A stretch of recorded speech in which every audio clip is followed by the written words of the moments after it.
welcome everyone to Safer at Home Brewing 2020, a virtual event brought to you by the California Homebrewers Association. My name is Andy Carter. I'm the president of the association. I'm joined today by a bunch of people. We have a great event lined up for you. Today on the stream, my co-hosts with the most, Say two that of the again. board members of the Southern California Homebrewers Association, Ray Grace and Gabby Swider. How about you guys introduce yourselves? Hey guys, I'm Gabby Swider. Go ahead, Gabby. Be joining with you guys.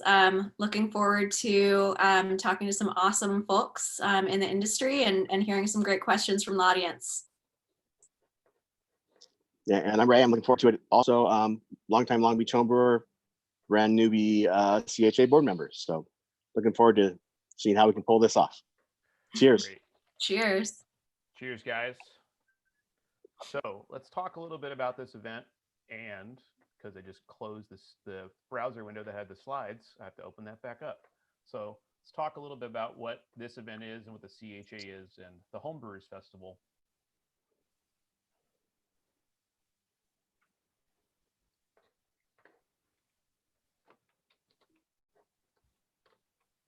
So today for the schedule, we have a lot of stuff lined up. It's mostly for professional brewers. It's about interviewing professional brewers. We just started at 6 o'clock. So in about 6:15, we'll be talking to Game Craft Brewing. After that, we have Chapman Crafted, the Brewery, and Energon Brewing Company. And then we're going to sign off around 8:15 tonight. After the stream, there'll be some music. We'll get into who that is and everything later. But Alex, a home brewer, wanted to do some DJ sets, so it'll be on Twitch. We'll have some links for that later. So what is the California Homebrewers Association? I'm thinking a lot of people that are watching this stream right now would have rather been in Vail Lake, California at the Homebrew Fest. Couldn't happen this year. That was unavoidable given what's going on. But we're not going to dwell on that. Let's just talk about what the association is and what the fest has been. The Southern California Homebrewers Festival, one of the first ones before it was even called the Southern California Homebrewers Festival officially, was in 1991. It was just called Fest, or the Southern California Homebrewers Festival. And it was actually a little bit of trivia, hosted at the Solerzo Family Winery in Temecula, California. Solerzo may be a name a lot of craft beer people know. That's the same family from Vinny Solerzo, who currently runs the Russian River Brewing Company. This is back when Vinny was homebrewing, maybe before he was 21 even, and his family hosted the first fest. In 1997, after many years of successful fests, the California Homebrewers Association was founded, a nonprofit 501c3. And one of the missions, other than the current mission statement, which is to introduce and educate the public about the craft of homebrewing, one of the main focuses of the association is to run the Southern California Homebrewers Festival. Today, we've had 28 fests to date, and we have approximately 1,000 active members spread over 40 plus homebrew clubs. So what is the Southern California Homebrewers Festival? Usually it's in the first weekend in May. In this case, I have some interesting nostalgia memorabilia of the first fest. And interestingly enough, 3 of these clubs that have logos are still active clubs attending the fest to date, almost 30 years later. So the first fest, only $15 to go, kind of a party, just going to end when it ends. And you can see there's a ticket, 10 a.m. to whenever. Not sure of the attendance numbers that days, but I don't think it was too big of an event given probably how big homebrewing was back then. But that kick-started all of this. Flash forward to today, a modern festival. It's a 2-day event now. It's usually the first weekend in May, unless the first weekend in May is Mother's Day, and then it's the last weekend in April.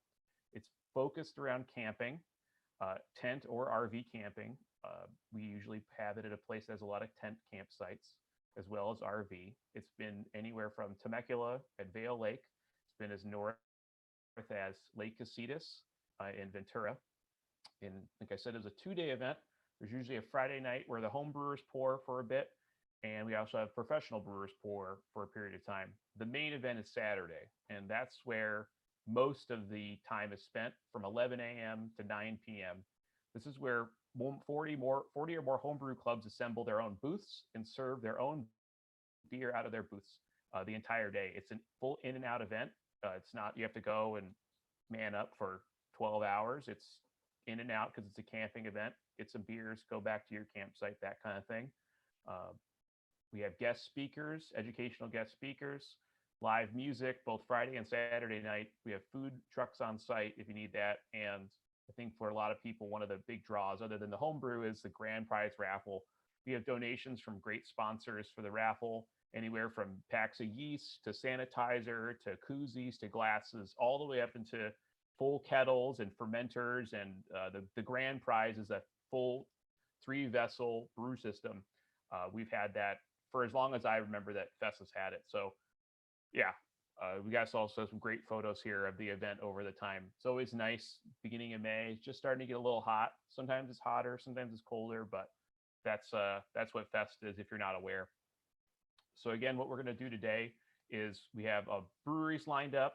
We're running a little bit early right now. I think we'll just be talking to the board members, and then we'll start with a Game Craft Brewing in about 10 minutes. So let's check in with Ray and Gabby. How you guys been doing? Been pretty good, Andy. Ray's on mute.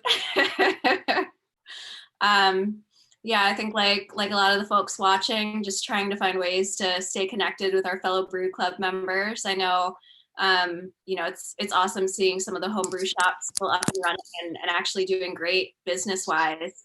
That's one silver lining of all this. I think that, folks are working from home and they're able to, get a boil going while they're taking their team meetings from their living room or whatnot. So really excited to be seeing over the last couple weeks, just a lot of the different clubs and a lot of my fellow homebrewers, getting the opportunity to brew some more batches. And I can't wait until, we're at a point where we can come back together in person and try all of those things. It's been really cool also to see a bunch of our member clubs taking the initiative to do, Zoom happy hours and even coordinating socially distanced beer swaps. So I know we've got some folks chatting about that tomorrow, some best practices and some of the virtual brew club meetings. But where there's a will, there's a way, and it's awesome to see the homebrew community kind of rallying around that. And happy to have everybody joining us today from the safety of their homes. Yeah, like everybody else, I'm really bummed not to be out in Temecula this weekend. This would have been the first year where I was actually from that other end working the event as a CHA board member, as opposed to, setting things up for my own club and just enjoying the weekend. So it is a real bummer, but I'm glad we can do a little something here to kind of make up for that. Like a lot of people, I've been brewing like crazy, which has been awesome. I mean, it really sucks to not be going into work, but with everything else, but yeah, trying to make the best of it. Yeah, I mean, that's kind of the thing I thought about it. I didn't want to dwell on what couldn't happen or something, go crazy. But I think maybe I didn't give you guys a task. We talked about what to do with this weekend, and we took it upon ourselves to do something. And I'm really proud of what I think the schedule we've set up for. So while you guys haven't yet to run a festival, you'll learn those special skills soon enough. Yeah. But yeah, so you guys just maybe quick, if you've been brewing a little bit, what are you guys, Ray and Gabby, been firing off any batches? What's been going on? Yeah, so the last thing I brewed was a chipotle chili pepper black IPA. Got a little bit of flack for putting a little too much chili in some of my beers I submitted to some of the competitions recently. So I tried to dial it back. Ray knows all too well. He coordinates yes. competitions. I had a little bit of a bomb in there. So it's fun to be able to experiment a little bit. So I'm gonna kind of just hang out and see how that goes. How about you guys? What are you guys brewing right now? Yeah, I thankfully I'm still employed, but I have been home. So I've done if you follow me on social media, I've done what I call the quarantine series. I've done 5 beers in the last 6 weeks. Some for the future. I did an English Old Ale, which I'm kind of prepping to age until next year's fest. I'm doing a bourbon barrel Imperial Stout for something similar, but I've also knocked out a black IPA that I do quite a bit, and I brewed the hazy version of the Altogether IPA, which I'm really loving. And if you see it commercially, I would, go out and buy it and support your, the people that work at the breweries and the restaurants and so forth. Awesome. Yeah, I've been brewing a bunch. I got a couple new electric brew systems I've been demoing. Mostly lighter beers, playing with hops, playing with a couple experiment things. It's been nice. I think electric brewing is, I've been mostly propane in an igloo cooler for most of my brewing so far. So trying out electric has been pretty interesting. I think there's, positives and negatives, time and stuff. If you're only at 120 volt, it's going to take a little longer, but it's been fun. And the beers, I have 3 of those beers kegged already, and they're all awesome. I'm not seeing any difference between that and propane. Probably more consistent than anything else. So I'm excited to keep digging into that. But I think now, I think we're going to start maybe a little bit early, but there's a lot of beers to cover. So I'll open it back up to Game Craft. So we have looks like 2-3 guys from Game Craft on. So let's get into that. Hey, how's it going? Hey guys. Hey guys. How you Thanks for joining. We'll have you guys. Yeah, we'll have you guys just do a round robin and introduce yourselves in a moment here. But one last thing I wanted to call out for the group before we kick off is, right now it's just such an unsteady time for a lot of people in the beer industry and other industries. And as a homebrew community, we are so grateful and thankful for all of the support in all the different ways that our craft brewing colleagues have been supporting.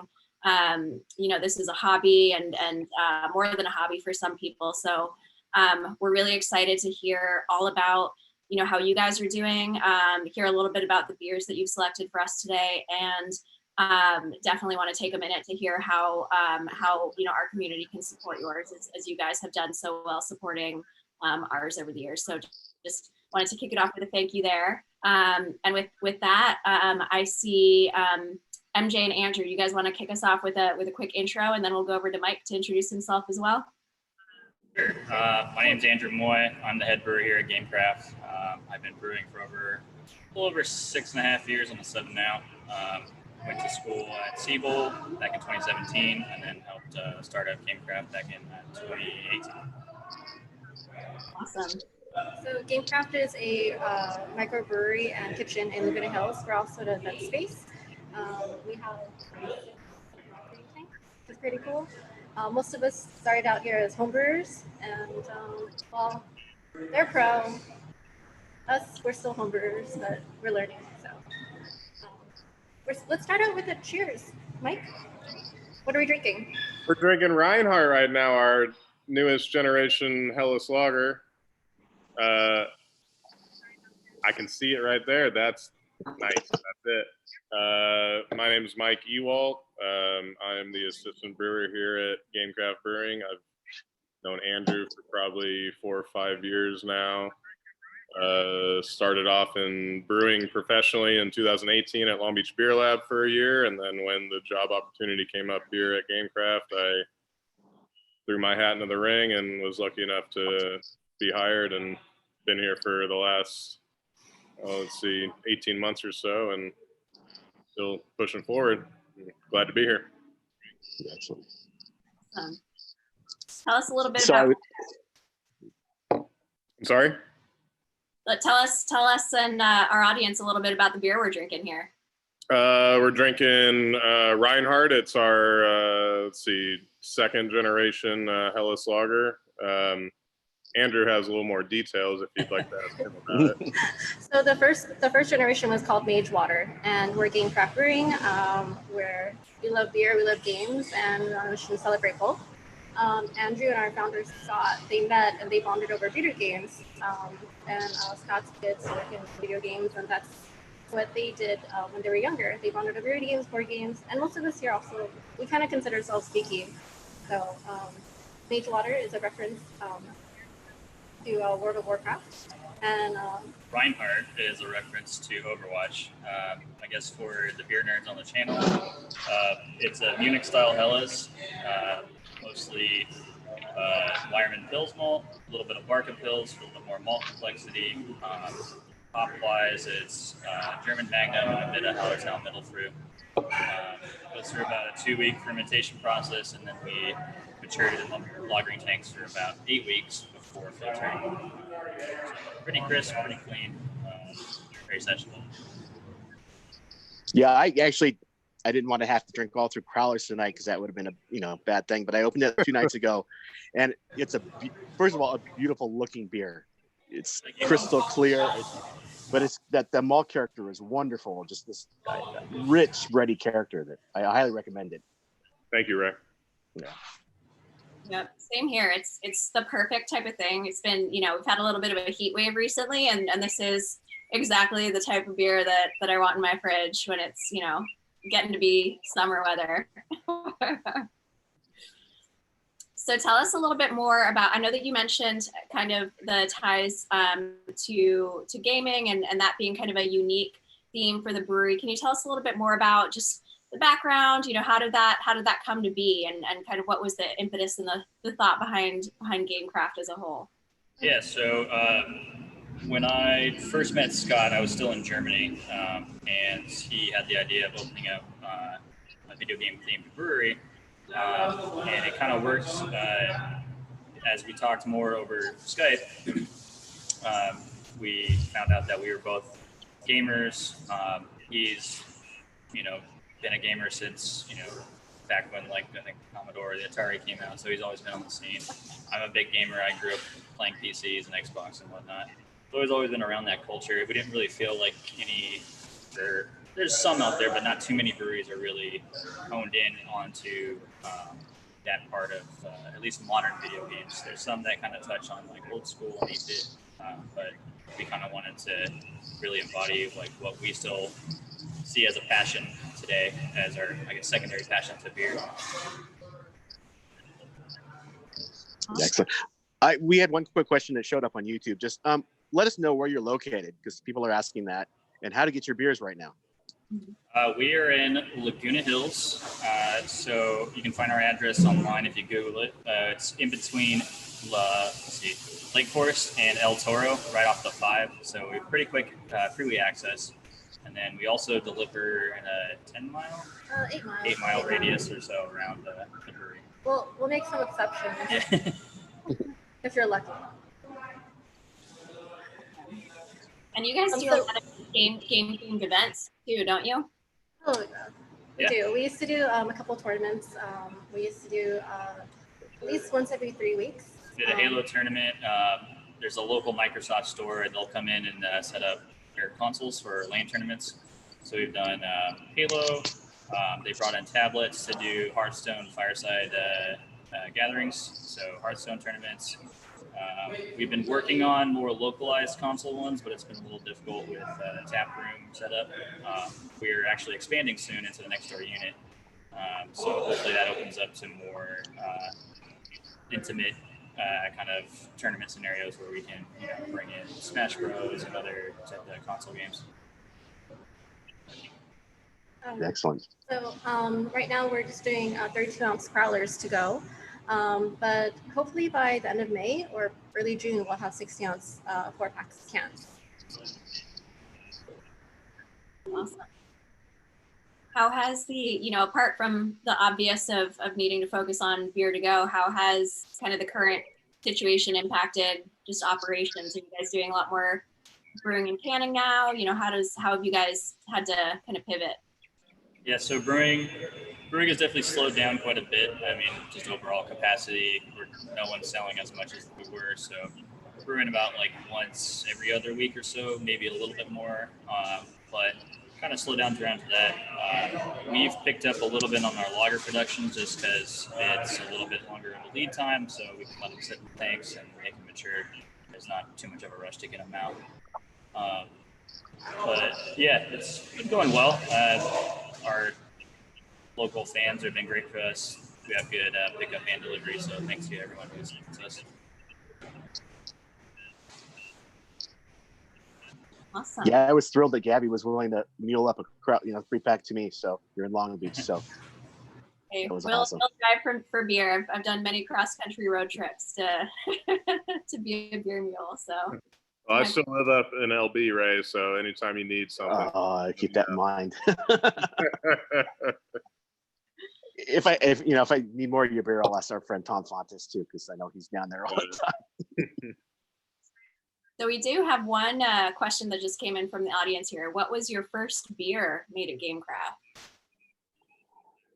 First beer we made was a blonde ale, and that was mainly to help prop up yeast for the other IPAs. Yeah, since we've got our Yeah, it was called Early Access. Yeah. I love it. Yeah, we had a nice IPA called Cool Kids Club. That was a collab with Tesla. Yeah. Who comes up with all the names? Do you have like one particular person on your team that's just exceptionally witty, or is it a team? So sometimes, well, we're all gamers, so if we're inspired by a game, we'll throw it out there, and then the entire staff will vote on the name. Or sometimes when we're in Roadblock, we'll turn to social media and be like, "Hey guys, what should we name this beer?" and describe it a little bit. That's how John Ritson was named. So, yeah. Well, didn't you just do that with what did you just brew? It was on social media this week that you had the public vote on. Our Bohemian Pills, we called it Prager. So Prague is the city in Czech Republic, and off the video game Frogger. So Prager. Nice. Yeah. Love it. Yeah, we were going to say, with time constraints, what they were. Maybe we want to move on to beer number 2. Yeah. Yeah, for sure. So I guess beer 2 is our Imperial Milk Stout with coffee called There Is No Cow Level, which is a reference to Diablo. It is 9%. We used Portola coffee. They did the roast for us. And this beer actually won gold medal at GBF last year for coffee beer. And also Congratulations. won a gold medal at the California Homebrewers Cup. Awesome. Excellent. Interestingly enough, this is it originally started as one of Andrew's homebrew or school recipes when he was in Germany. So, Yeah, I was gonna say of all the various coffee beers I've had, this one has maybe the most like rich, full coffee flavor to it. A lot of times that flavor kind of gets lost sometimes in bigger beers, but I'm wondering, how did you guys achieve that? It was a bit of a collaboration. So Adam Rizzo, who was formerly at Portola, he's now moved to Michigan, unfortunately, but we brought him in and asked him to create a roast for us that kind of matched the profile of the beer. So we gave him samples of the beer after it was done fermenting, some tasting notes of what we wanted, and he roasted the coffee to accommodate the beer. And then we also picked up some notes from him, brewing the beer to be able to accept the coffee. He had a great philosophy that I've kind of taken from it, which is you can have a really great beer and a really great coffee, but putting the 2 and 2 together doesn't necessarily make a great coffee beer. You have to have 2 sums to make the final product. So we've dialed back down some of the roast notes, some of the chocolate and other like roasted barley notes in the beer to accommodate that from the coffee, and see in the final product, it doesn't become as overwhelming as if you would have just added the 2 together. Not that you want to give away too many secrets, but I know there's about 100 different ways to add coffee to a beer. You can dry bean, you can add pressed coffee, cold brewed. Do you mind sharing how you guys go about that, or is that? Sure. Yeah, we're a little suicidal. We'd just add ground coffee to the fermenter. It's not the most easy way of going about it, but I think you get the most flavor extraction for sure. I'll say from my experience, I like putting the coffee in cold to the beer, just straight. I think the best flavor, the stable flavor, comes from that method. So just don't carbonate the beer beforehand, or it's gonna be a mess. No. Yeah, it makes for some more work and some more headache on the back end of cleaning out the tank with the coffee grounds. But yeah, we feel like the flavor is far and away better when you just add the grounds straight to the brew. Excellent. I'm wondering how much and what type of coffee did you use? Like, is this, you said it was a collaboration with Portola. Can we go and get kind of the... I will hold the amount, but the type of coffee is it's Ethiopian RD coffee, and then I'm not sure the exact roast, but the roast is Portola's proprietary roast for that beer. Mm-hmm. That's awesome. So something special in your glasses right now, guys. I want to have this for breakfast. It's a good breakfast beer. Yet another great question. You talk about 16-ounce cans in the future. Distribution on that, is that still going to be just in-house like you're doing now, or you think there'll be some sales at Mostly, we'll probably do some self-distro to some bottle shops. Not sure which ones yet. We'll kind of see where the market's at come the end of May. But for sure, it'll be in-house. So when I pulled a Ray and actually planned ahead and cracked open some of these crowlers before tonight, because I, especially seeing the ABV on this one, I was like, I can't 2 ounces of that. So actually the other night I drank a good chunk of the crowler, and I actually had it with dessert. It was really good. I had some fresh baked cookies and ice cream. So it's a breakfast beer, it's a dessert beer, it's it's fairly versatile for what it is. It pairs really well with breakfast or dessert. Mm-hmm. Shall we talk about the brewing system here? Sure, if you want. So we have a 15-barrel brew house from Alpha Brew House. Let's see if we can. You want to? Yeah, Mike will show you. Some stations here. It's a 3-vessel. So first vessel's mash tun louder combo. It's jacketed with steam jackets, so we can step mash for our lagers. There's And then second vessel is the kettle, and then third vessel is the whirlpool. We went with 3 vessels to help speed up when we do bigger batches. Helps with turn time on 30-barrel batches and up. We can do up to 60, so that'd be 4 turns.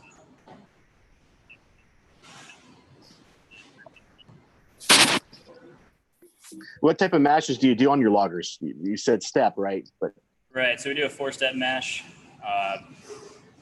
Let's see, acid rest, protein rest, beta amylase, and then alpha amylase.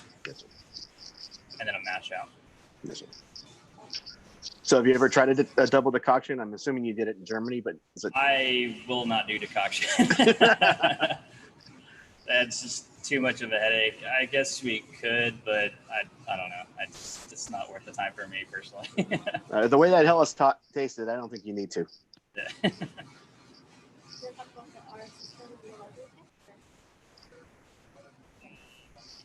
What's kind of neat about Game Crafted is we have a RO system. I know some of the newer breweries have it, and we also have we filter our in-house water, so kitchen water, tap water, it's all carbon filtered. We do have RO water and have city water, and we add the salts back in. Yeah, so our brew water starts off pretty soft, which helps with the water profile on the lagers, and then depending on the beer, we'll add salts back either for sulfates or chloride and mouthfeel, etc. Awesome. Are those fermenters behind you, MJ and Andrew? Yes. So the ones directly behind me over my shoulder are lagering tanks. So we actually have 6 of them. They're triple stacked. Oh, wow. And they're all 30-barrel. It's kind of a special project because we tried to maximize how much space or how much cellar space that we had, small amount of space that we had in the unit. So we wanted an extended lagering capacity, but didn't have anywhere to go out, so we went up. Anyone did a good job of engineering that for us, so it's all up to earthquake code and whatnot. It's a little bit of a pain to get up to the top ones, but they look nice. Is that why you send Mike to do that? Yeah. That's why I'm here. You're leveling up your lagering. I sure am. It's a labor of love for sure. It's rare to see the horizontal tanks. I think only one other craft brewery I've been to in the United States, 14 cannons up by me in Westlake Village. they have exactly one horizontal locking thing, so it's pretty badass that you guys are committing to that. That's great. I know that Brewery X over there on La Palma and Anaheim, they have, correct me if I'm wrong, Andrew, but 4? They may have gotten 2 more, but last I checked, They they had had at least 2. two, At least yeah. 2. Alvarado Street has a couple. They're out there, but they're not super common. I think maybe Brew has it too. So I know you guys had mentioned that you guys had all dabbled in home brewing at the very least, and some of you obviously more extensively. Tell us a little bit more about that journey from being a home brewer to a professional brewer. We'll see. For me, I started home brewing almost after I turned 21, and I graduated college. I started home brewing, and I was looking for a job. Back then, it was for public health. So, as I was looking for a job, I figured I might as well get a job at a brewery to kill time and keep busy while I keep working for a job in the public health sector. And even though I was milling grain for 8 hours a day, I liked it so much I was like, I'll just stick with it and then kind of work my way up. I started off at Bayhawk Ales in Irvine, which is now Evans Brew Co., and then went to Belmont, and then I helped start a Rip Beer Company in Huntington Beach, and it's just kind of been all uphill from there. Brewing is public health, right? You're keeping the public health. Yep. Mental well-being, I guess. Yep. Especially now. Uh-huh. How about you, Mike? I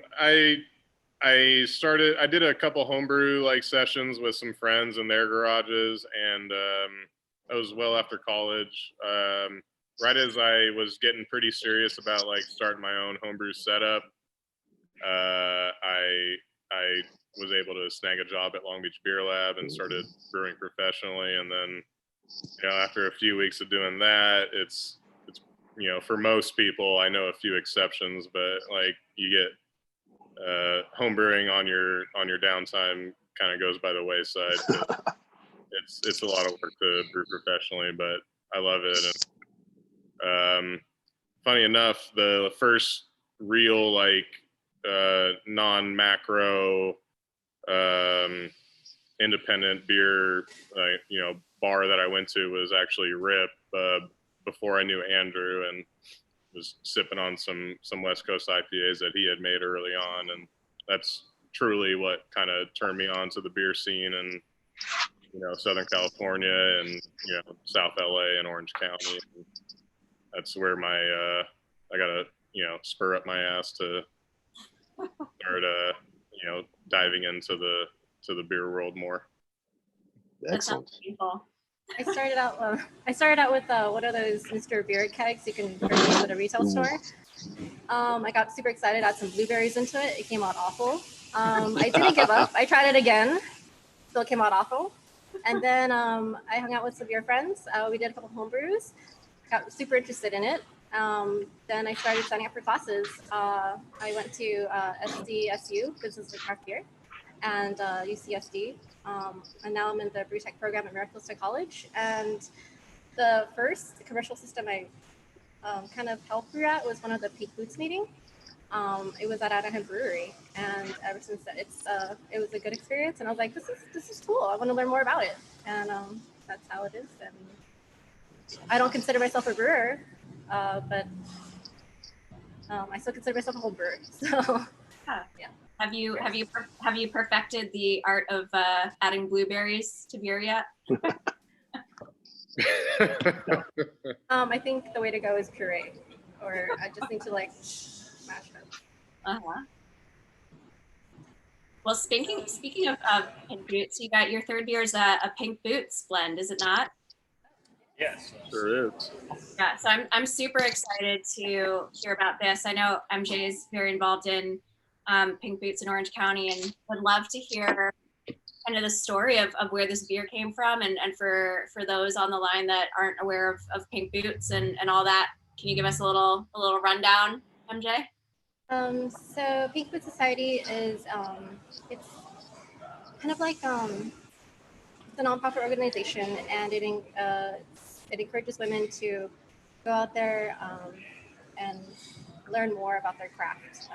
People working in the craft beer business, whether it be tasting room or sales or marketing or brewing, it helped me a lot because I mean I still am very shy, but it helped me open up a little bit. Each year there's a Pink Boots hop blend, or each year there's a new Pink Boots hop blend. It happens in Denver, and Yakima Chief Hops sets out a bunch of different hops, and we do a hop rub, which is really cool because I mean otherwise we wouldn't really get that chance to see the whole hops, like pick what we want out, and we created a blend. This year's blend was 2 parts Laurel, 2 parts Idaho Gem, Azeka, and El Dorado. 3 pound every pound of Pink Boots hops sold. Yakima Chief Hops donates $3. So this beer, Andrea and I kind of educated me because I've been going to American Brew Tech's program, and we did a little project. And I was like, "Hey, look at my recipe! Look at my recipe! Look at my recipe!" And I kept bugging them, and they were like, "Oh, okay, fine, we'll do your recipe." So yeah, MJ designed the recipe. We just kind of made it happen. So all of our local Pink Boots, our women on staff helped brew the beer, and then we just ran it through the cellar. So it's pretty much all done. So we named it Unplanned Variable. It's a reference to a game, Outer Worlds. When you are the unplanned variable, it's a first-person action game. And then it's also a tribute to brewing because many things go wrong during brew days, as you all might know. And particularly that day. Yeah, that day was the name was very fitting. So, you want to share what happened, or? Yeah, I was dumb and I left the whirlpool drain valve open. So when I transferred to the whirlpool, about a barrel and a half ran to the ground. But not a lot of turned out great. Yeah, not all people noticed. No one got hurt. That's tragic, though. Yeah. The first 3 things to avoid any injury is engineering and administration, and then PPE. So the way the brewery is designed, anything that happens just flows a certain way, and no one got hurt. It was just a bunch of sugar water. It's all right. Yeah, it smelled great. So There's really no use crying over spilt beer. We still Mike do wasn't it, though. Mike wasn't here that day. Yeah, I was at a wedding in Vegas, so I was having a good time. But I came back to the funny anecdotes. Well, that sounds like a very fitting name.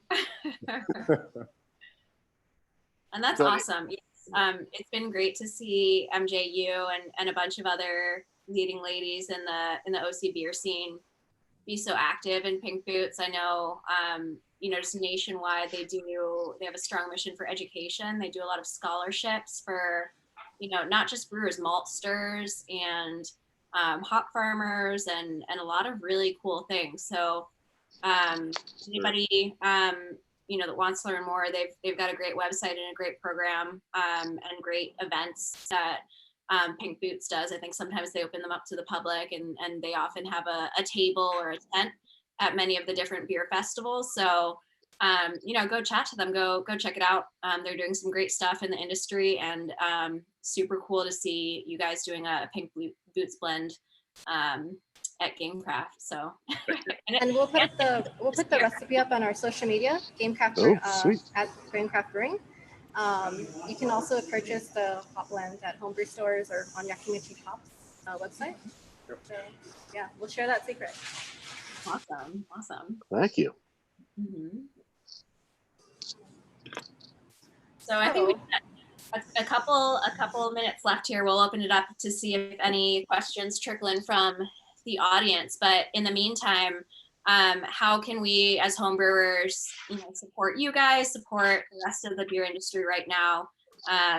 We obviously love craft beer. We would, we want it to stay strong. So, what can we do on our end to help you guys keep pumping out the brews that we love so much? We even got a comment here: cannot get enough tasty lager.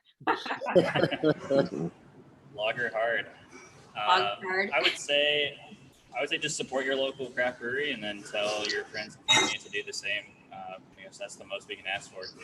And if you're not in the position to purchase a beer or food, I say share on your social media what you like about a brewery or what you like about your local mom and pop shop. It's small businesses and they're struggling right now. And we're struggling too. Also order directly from the venue. If you call the venue and order directly, it cuts out any middleman fees from certain websites. Mhm. Or if you don't want to order delivery or pickup, you can always order gift cards. And I know some breweries are offering like a kind of like virtual cheers your beer tender. You can also do that. But you know, we really miss seeing people and we really miss having conversation. So I think we all miss just coming into the brewery and hanging out with our friends, you know. yeah, most of it's we came into this because of community. So Yeah. And you guys still have your kitchen open too. I think I've seen on social media you guys have food still. Tell us. You said menu and I haven't had dinner yet, so my ear perked up. Tell us about some of the delicious food so that when people swing by for their delicious, tasty lagers and everything else that we're drinking, what should we order to go for our meal to have what pairs well with the beers that you got going on? So our kitchen menu mostly comprises of California finger-friendly shareable cuisine. What I like the best on the menu are the bacon cream cheese wontons. They're like air, and also the handmade pretzel bites.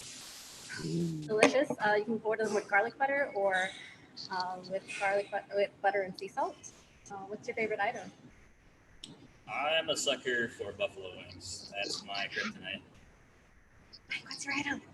Oh, you stole my thunder with the chicken wings. But, back when the tasting room was still open, it didn't matter what day of the week it was. Anytime I smelled that vinegar and chili coming through, I just got real mad because I wanted some. But I'm partial to the wings, the wontons, the pretzel bites, and the tri-tip Sammy is pretty damn good. Salmon is delicious. Yeah, it's the Santa Maria rub. I'm getting hungry just thinking about that. What when you get those wings, what do you pair it with, Mike? I like to pair spicy wings with some ranch or some blue cheese, and always regardless of what I'm eating, I'm pairing it with a nice crispy boy. It has been the Reinhardt, but just this past week we filtered and packaged our Bohemian Pills, and that's been the flavor of choice for right now. But crispy lagers always pair well with spicy food, and that's my go-to. There is a comment from the chat, or maybe a suggestion, and I'm not as aware of your beer names, as I'm sure you guys are. One suggestion was Horde Lager, something from World of Warcraft would be a good beer name. So I think that one's been thrown around. I'm just waiting for the Okay. right. Excellent. All right. So we've only got a couple more minutes, but is there anything new and exciting coming from GameCraft in the near future that you really want to talk about? I think the biggest thing would be cans. So we're doing our own canning line in May. So you'll start seeing cans getting released through the tasting room, and then obviously small distro. It won't be a ton right off the bat, but we'll work our way up into volume. Other than that, most of the tanks behind me are full, so besides one. So I expect a Schwartz, and maybe, I don't know if your listeners have tried our Black and Tan collab with Bottle Logic, but once that Schwartz beer comes out, we'll probably try to do that Black and Tan in-house again. Taku, our Japanese rice lager, is on deck. Expect that in cans. And more crispy boys. Yeah, rest assured, whenever our space is open to the public once again, we'll have a lot of crispy lagers on deck waiting for you. We'll keep those crispy boys coming. We'll be thirsty and we'll be waiting. Thank you, Gabriella. That's good. All right, thanks guys. Thanks for coming on in. Can't wait. I have now 3 full open crowlers, so we got 3 more breweries. So all right, cheers guys. Cheers. Thank you. Cheers. Cheers. We'll see Thanks you for having soon. us. See you guys soon. All right, a little bit of transition time now. We're gonna move to our next brewery as I rapidly bring the 2 guys on. So from Chapman Crafted, the city of Orange, bringing these guys in.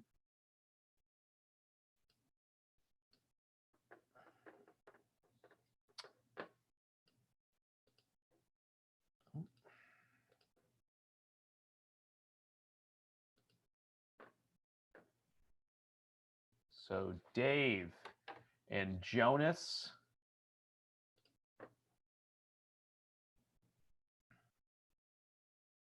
That's me.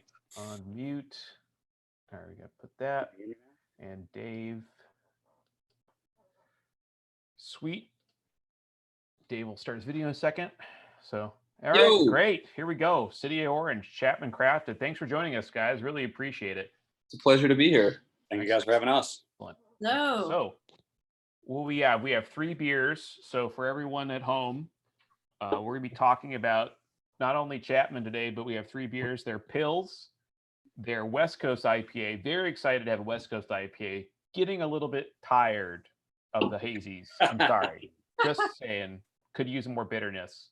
Don't want to go down that road. Very controversial. And we're gonna finish with a brown ale, which I think that's actually pretty encouraging to see you guys doing a brown. So we'll go in any order you guys want. You guys dictate the terms. But I think first of all, introduce yourselves, introduce the brewery, and let's get going. Go ahead, Jonas. Absolutely. Yes, that was our plan. So I'm Jonas Namira. I'm the director of operations for Chapman Crafted. I've been there for just about 2 years.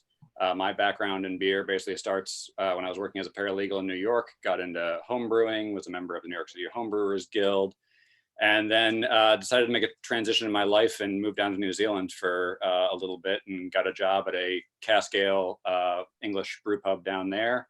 That was my first foray into the professional side of things and loved it. Came back to the States, shot my resume around, got an offer from Left Coast in Orange County. And then when I was there, I met Patrick Brew as he was starting up the brewery. And I was at the brewery for just under 10 years before moving over to Chapman Crafted, and have done all sorts of different things from the production side to straight operations, sales, marketing, and a lot of different things. David? Yeah, Jonas does a little bit or a lot of bit of everything for us. My name's David Hall, and I started homebrewing in 2011 right out of college. I left the insurance industry to pursue my career in brewing. I managed a homebrew supply store in Fullerton for a couple of years, Addison Homebrew Provisions. It's not there anymore, but when that shop closed, I got my first professional brewing job at Bottle Logic in 2015 and started as a cellar operator there, working my way up to the morning shift brewer there. Was there for about 2 years. I had a brief stay at Left Coast, like Jonas, Left Coast alum, and I started with Chapman Crafted in early 2018. So I've been there for about 2.5 years now, and been loving it. I do just production stuff, unless Jonas needs help with something else, but most of my time is spent on the brew deck. Right now, we all do a lot of things, as you can imagine.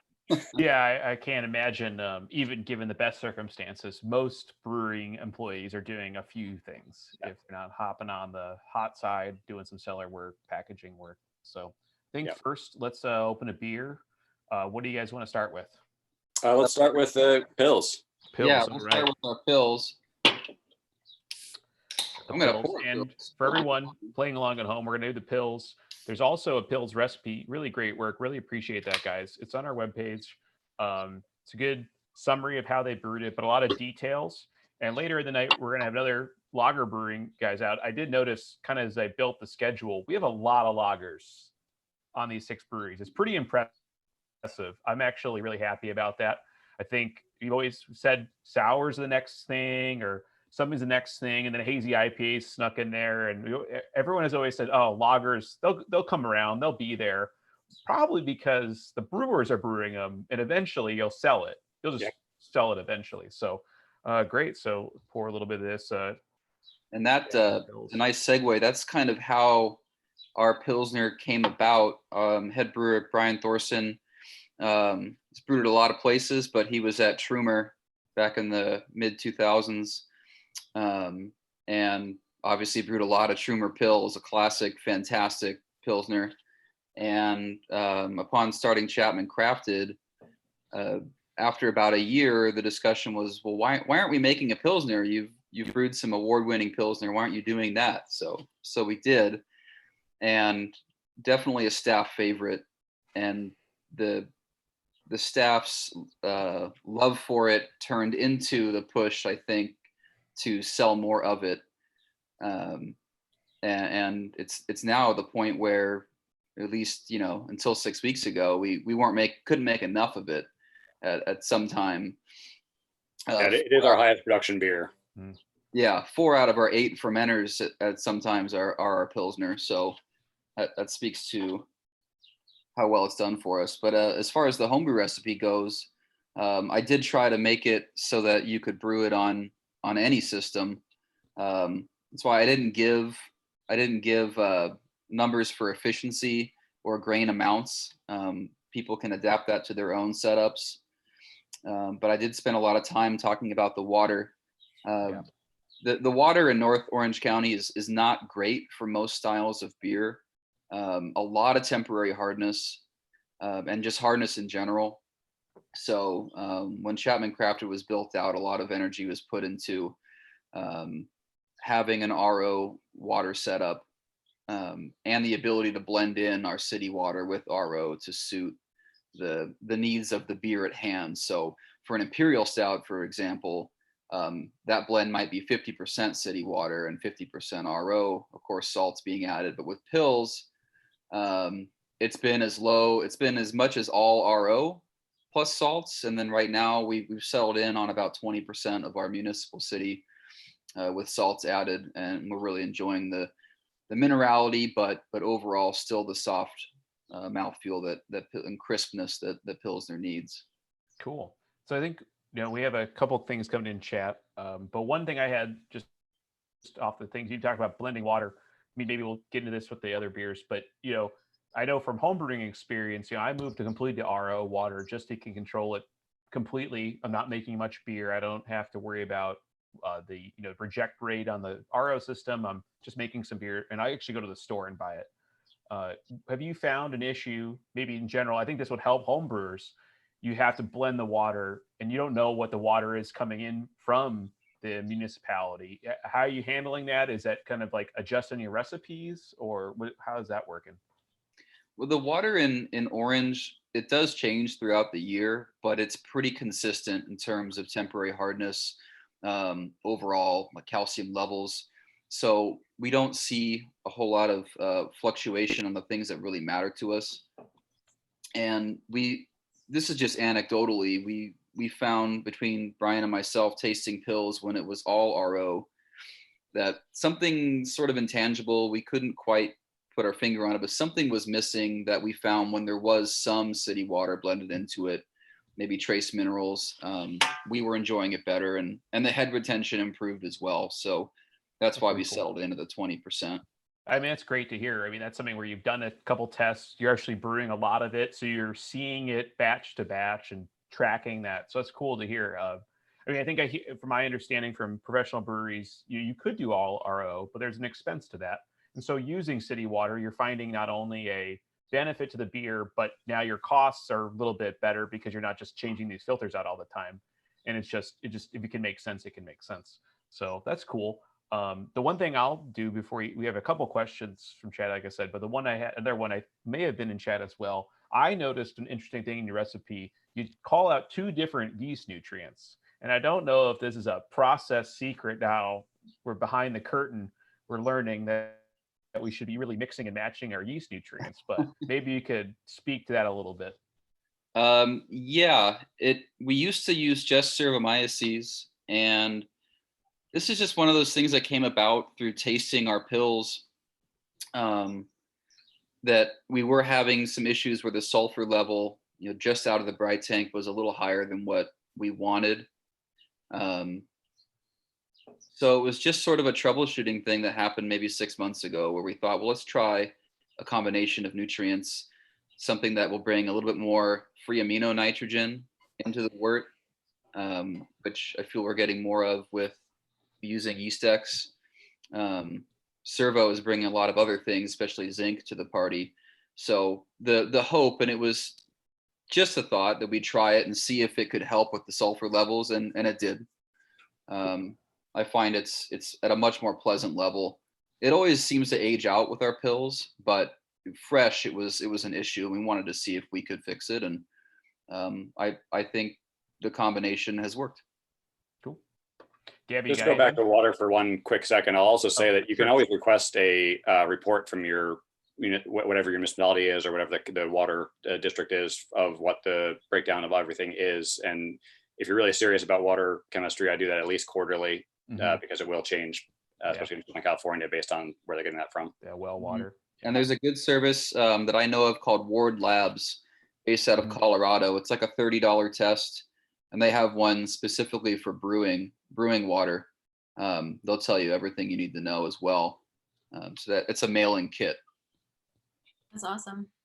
So I know Andy is going to bring up a couple of the comments and questions we've had on the chat. While he does that, it's funny, David, you had said that, sometimes 4 out of 8 of your tanks are full of the pills. It's funny you said that, because 4 out of 8 of the beers I've had this week have been your pills, because it's just the right weather for it and delicious beer.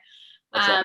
One of the hardest things as a home brewer, as you're kind of learning your process and your system, is to graduate to be able to make a clean, lighter beer. It's easy to make a big heavy beer, or throw a bunch of hops in something and hide off flavors. Like, what do you really, what's your advice to home brewers that are trying to graduate into being able to make their own crispy boys at home? Like, of all the different places where you can go wrong, what are the biggest gotchas for a home brewer to be able to make a successful, drinkable, light beer? This is a great question, because I still homebrew pretty often, at least once a month. And over the years, I've gone from making really hop forward beers, or very dark beers, into doing a lot of the same light lagers, those styles at home. I think the place where you start, of course, is cleaning and sanitation. Any issues that go there are just going to be magnified when you're doing a lighter, more delicate style. But that goes for any beer that you're brewing. Cleaning and sanitation, quality fermentation, temperature control, those things are so crucial. And then if you get into the deep rabbit hole that is water chemistry, that I think that's the real difference maker for the light, delicate lagers, where everything needs to be just right. So controlling your pH, not just in your mash, but your last runnings pH, that's a very critical step too. So I found the Brewers Association book on water, John Palmer and I forget the other author. It's a fantastic book. Colin Kaminsky, Yeah. I believe, is the second author on that one. That was a great book. It's very technical though. So the first time I tried to read it, it was like I understood none of it.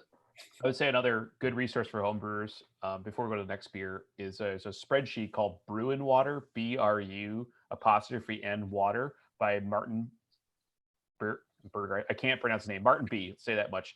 He did a great spreadsheet. He's actually a water guy, a civil engineer. He put together a great spreadsheet. It kind of predicts your pH pretty well. I mean, not perfect, but that's a whole nother live stream to talk about that. But it gives you some good data. And what's nice is not only a spreadsheet, it's got so much information. And it's in like real basic, this is what this does information, not a thesis information. So both those together, if you can understand both of those things, you got water. I think you could do a lot of damage with that, especially with Pilsners. So what beer you guys want to open up next? Jonas, you want to open the brown ale? Yes, let's do the brown ale. I got also, I don't do a ton of, in my actual job, I don't do a ton of art, but I appreciate aesthetic. I think you guys really nail the aesthetic with your cans. You have the similar color scheme. It's always integrated into the can. Just props for that. Nice matte, soft texture. We definitely try to go for a consistent can design. I think over time we've started to differentiate out a little bit more on that sort of iconography, that area in the middle, and get a little bit more creative, which I think is a lot of fun to see. One beer that we're not having today is our series of hazy IPAs, the Zodiac series, which is a pretty different label design, but still integrates some of those features that so you can still see it on the shelf and know that it's one of our products. So I'm going to ask the first question about the beer. This is a very friendly looking beer. It's wearing a name tag. Tell us, yes, what makes this beer so friendly and approachable? Tell us the story of this beer. I mean, it's a brown ale, which is, I think one of the most easy drinking styles that's not a lager. It's something that everyone, I think, can enjoy. It's unfortunately often an overlooked and forgotten about style, which is why it's somewhat interesting that it is in cans and we are able to drink it today.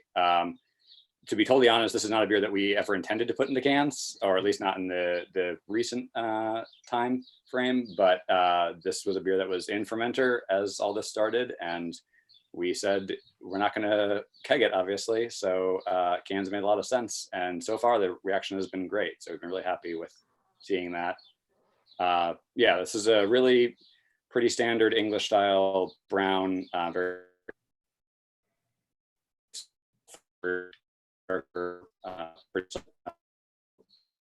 bitterness to balance, but not anything overly intense and getting too far into that American brown kind of style.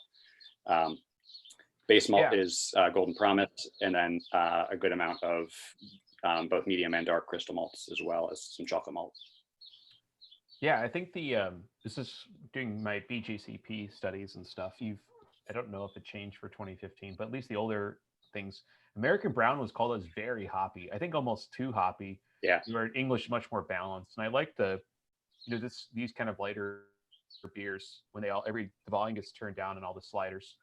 Trying to get more out of the malt, trying to get more. There's some yeast character. There's some presence of the esters there.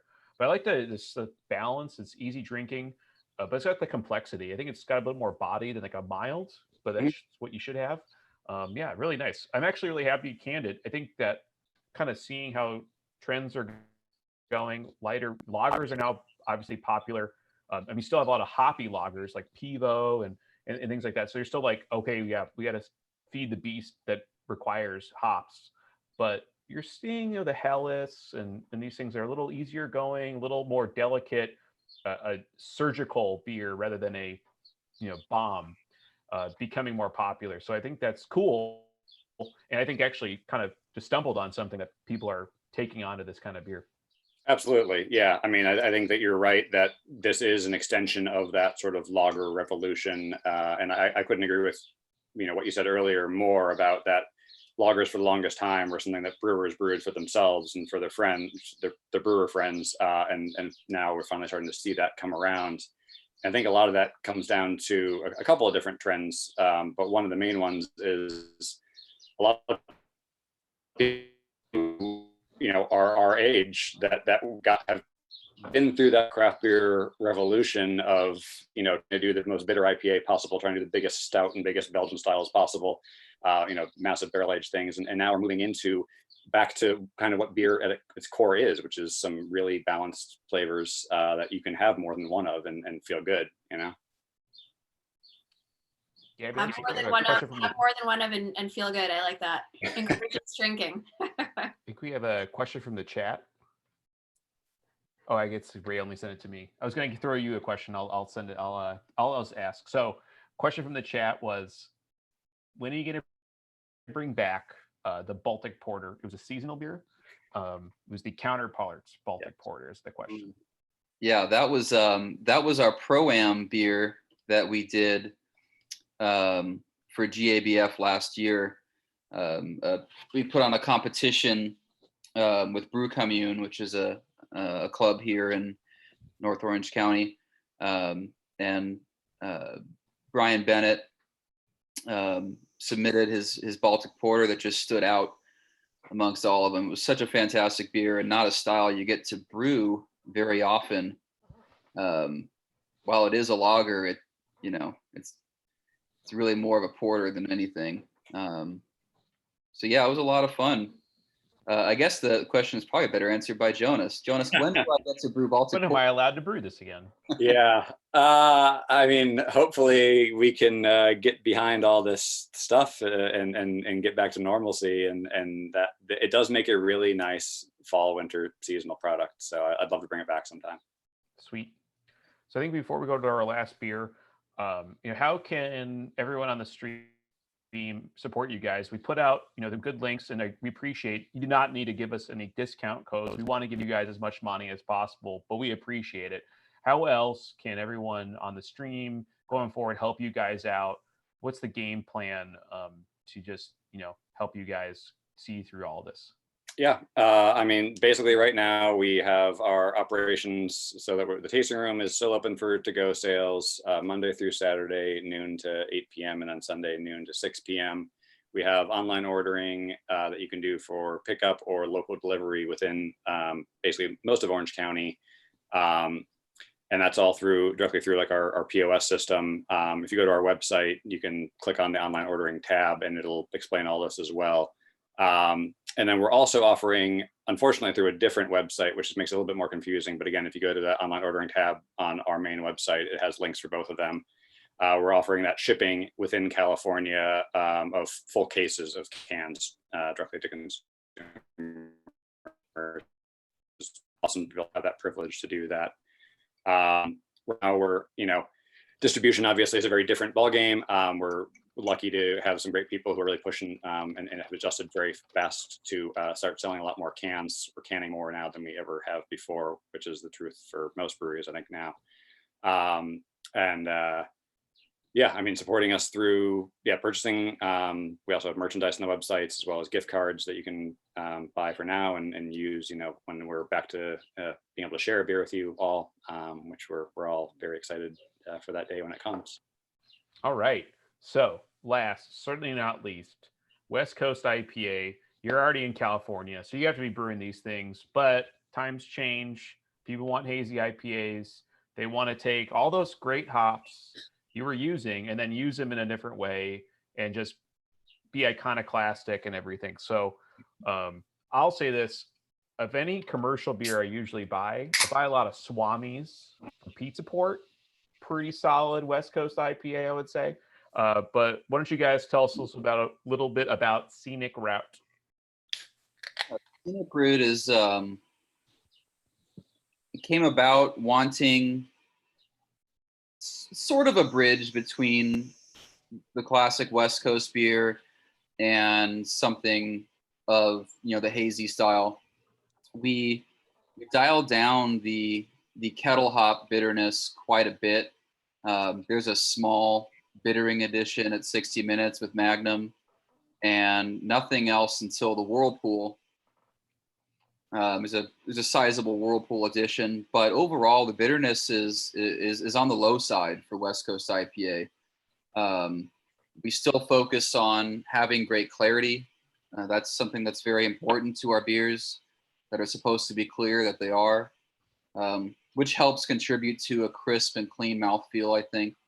So in that way, it's still very West Coast, but you won't find, at least I don't find, a lot of the traditional like pine and resin notes from the aroma hops.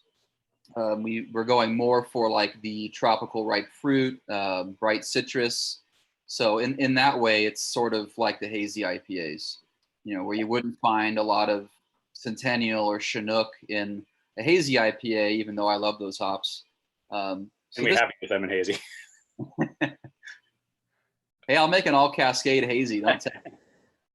That'd be good. Honestly, I think to going a total tangent, but I think with the new hops, I mean, they're going to be what they're going to be. There's a lot of variability, crop, hop, or lot variable. But what's cool about the older hops is where they're growing a little differently and they're trying to play around with it a little bit. You get like a select lot of Cascade. It's not going to just be Sierra Nevada Pale Ale. It could be crazy. So I think there's sort of new game. I mean, there's always new games to play and new things to do. But yeah, I think you're right. I think like I was saying, you were saying it's got the newer hops, so it's not a traditional West Coast IPA flavor, but it's delicious.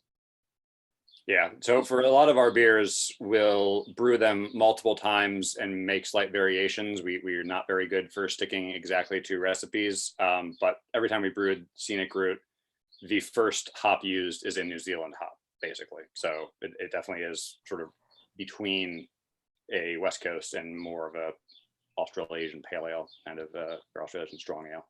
So cool. Just I sort of felt like I haven't talked about the history. So just to give a real quick little, we're going to be celebrating our 4th anniversary here in August. We started brewing actually earlier in 2016. We brewed our first test batch on Leap Day of 2016, but come up here on 4 years. We're located in Old Town Orange, right in the middle of Orange County, which is that location is really important to us. We really like that Old Town concept. It's one of the few historic downtowns that still exists in Orange County, and has a lot of great businesses down there. We're just a couple of minutes away from the train station for people who might be trying to visit again when things open up a little bit more. And we're family owned. We have 2 families, Randy Nelson and Will D, who founded us. And as David mentioned, Brian Thorson is our head brewer, has a good amount of experience on both Pilsner with Trummers, IPAs and hoppy beers with Drakes. Overall, we consider ourselves to specialize in lagers and IPAs, but we do a whole lot of different styles, everything under the sun, basically, we've brewed. Sweet.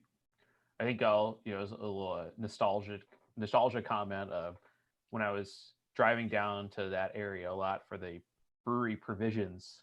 It's no longer there. There's still a shop provisions. So those provisions, yes. I hung out down there a lot, so just miss the old days. Press F in the chats for the old brewery place. That was I love that place. Great taps, great food. Yeah, it was fun down there. So we have you all do a great job hosting events. I know I do like running clubs and things like that you guys have hosted, OC runners and beer runners and whatnot. So it's awesome to see how ingrained you guys are into that local community there. We definitely, community is important to us. Sorry, what's that? Community is important to us. Yes, no, I believe it. So one question I got pinged to me, kind of an urban legend, wondering, it's been said that you guys never brew the same beer twice. Is that true? It was for a while, either out of necessity or certainly before we started selling more beer and distribution. I would say it wasn't until probably Jonas came on board that, and as Sean and Jonas together grew our distribution into other states, that we needed to decide what beers were going to be like. Even Pilsner changed, a lot over the first year of its life.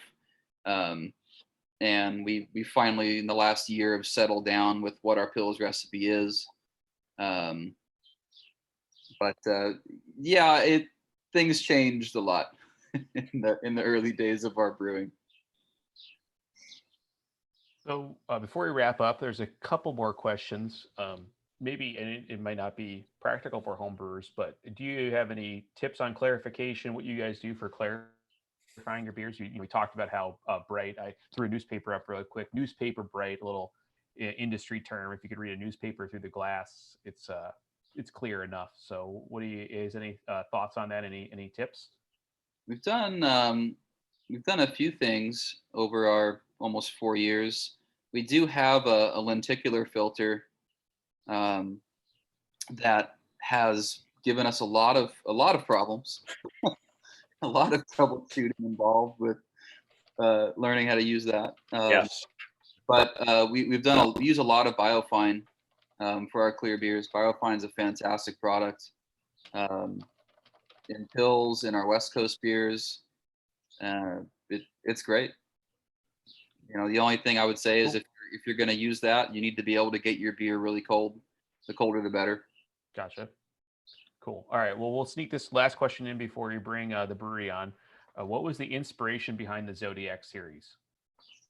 I mean, it had kind of multiple inspirations. One was trying to figure out a way to make a series that you could, we could figure out labels and sort of figure out the hopping behind and get some consistency behind something that you can market while still having that hazy IPA always changing, always being new and fresh and different. So the idea of having something that had a built-in concentration made a lot of sense. And then, you know, having it pair within that Zodiac realm where everybody has a sign, everybody knows their sign, everyone knows their spouse's sign, even if you don't care about that sign side of things, which I'll be totally honest, no one at the brewery is that super into Zodiac things. It kind of came out more of like, this is a cool idea that could make a cool label and be a fun series. So yeah, it's worked out well though. It's definitely been a fun project. It's a great thing to limp off or bring off of, right? Rather than just you're coming up with something that have some touchstone and then play around that. So I think it's pretty cool. All right, well, guys, I appreciate it. I appreciate you guys coming on the stream. Cheers. Both of you guys have a great night. Again, Chapman Crafted, thank you for coming on. We're going to bring the brewery on right now. So thanks, guys. Thank you. Bye.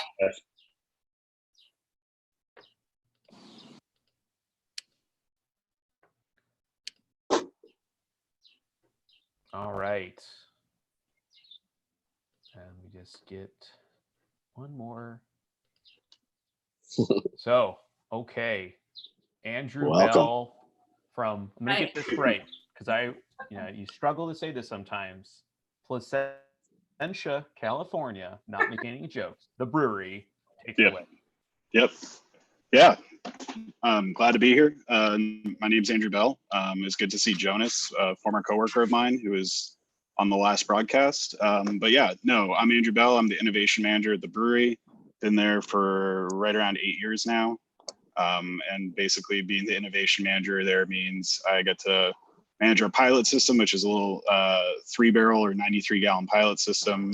We have 14 single brew length fermenters just for the pilot system. I get to do all the recipe design for all 3 of our brands, the Brewery, Brewery True, Offshoot. And yeah, get to have fun, get to do raw material sourcing as well. So it's a good time. Awesome. Well, I think the best way to start maybe is to craft beer. What do you think? Yeah. Some Hella sounds pretty good right now if you guys got that. Sounds good. Yeah. Already cracked mine open. Oops. Exactly. Can't show it. There you go. Yeah, I have a glass somewhere back here. I'm fine.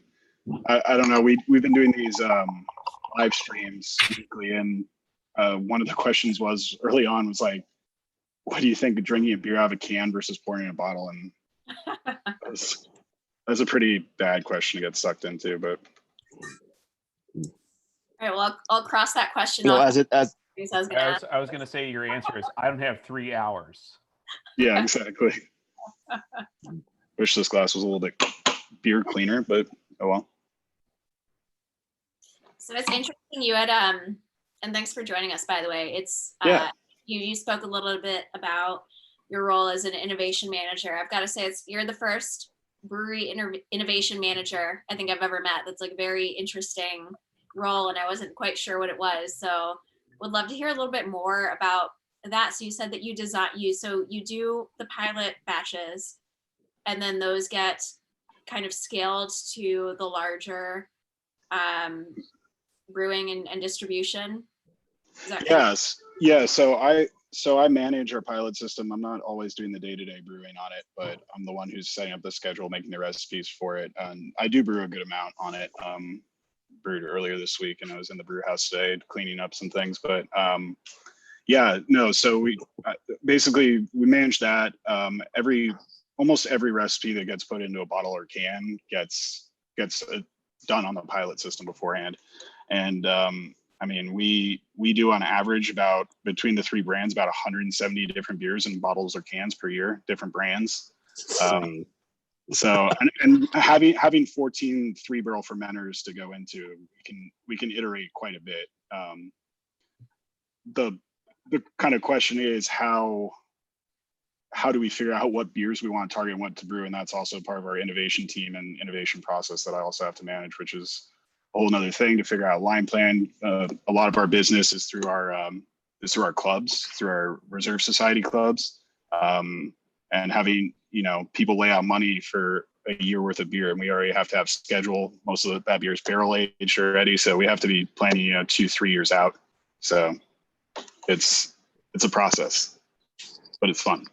So that leads to a question. Do you have any idea how many different beers you personally have brewed on that system? So we did about 450 barrels off a 3-barrel system last year. Wow. Personally, I've brewed on the 3-barrel system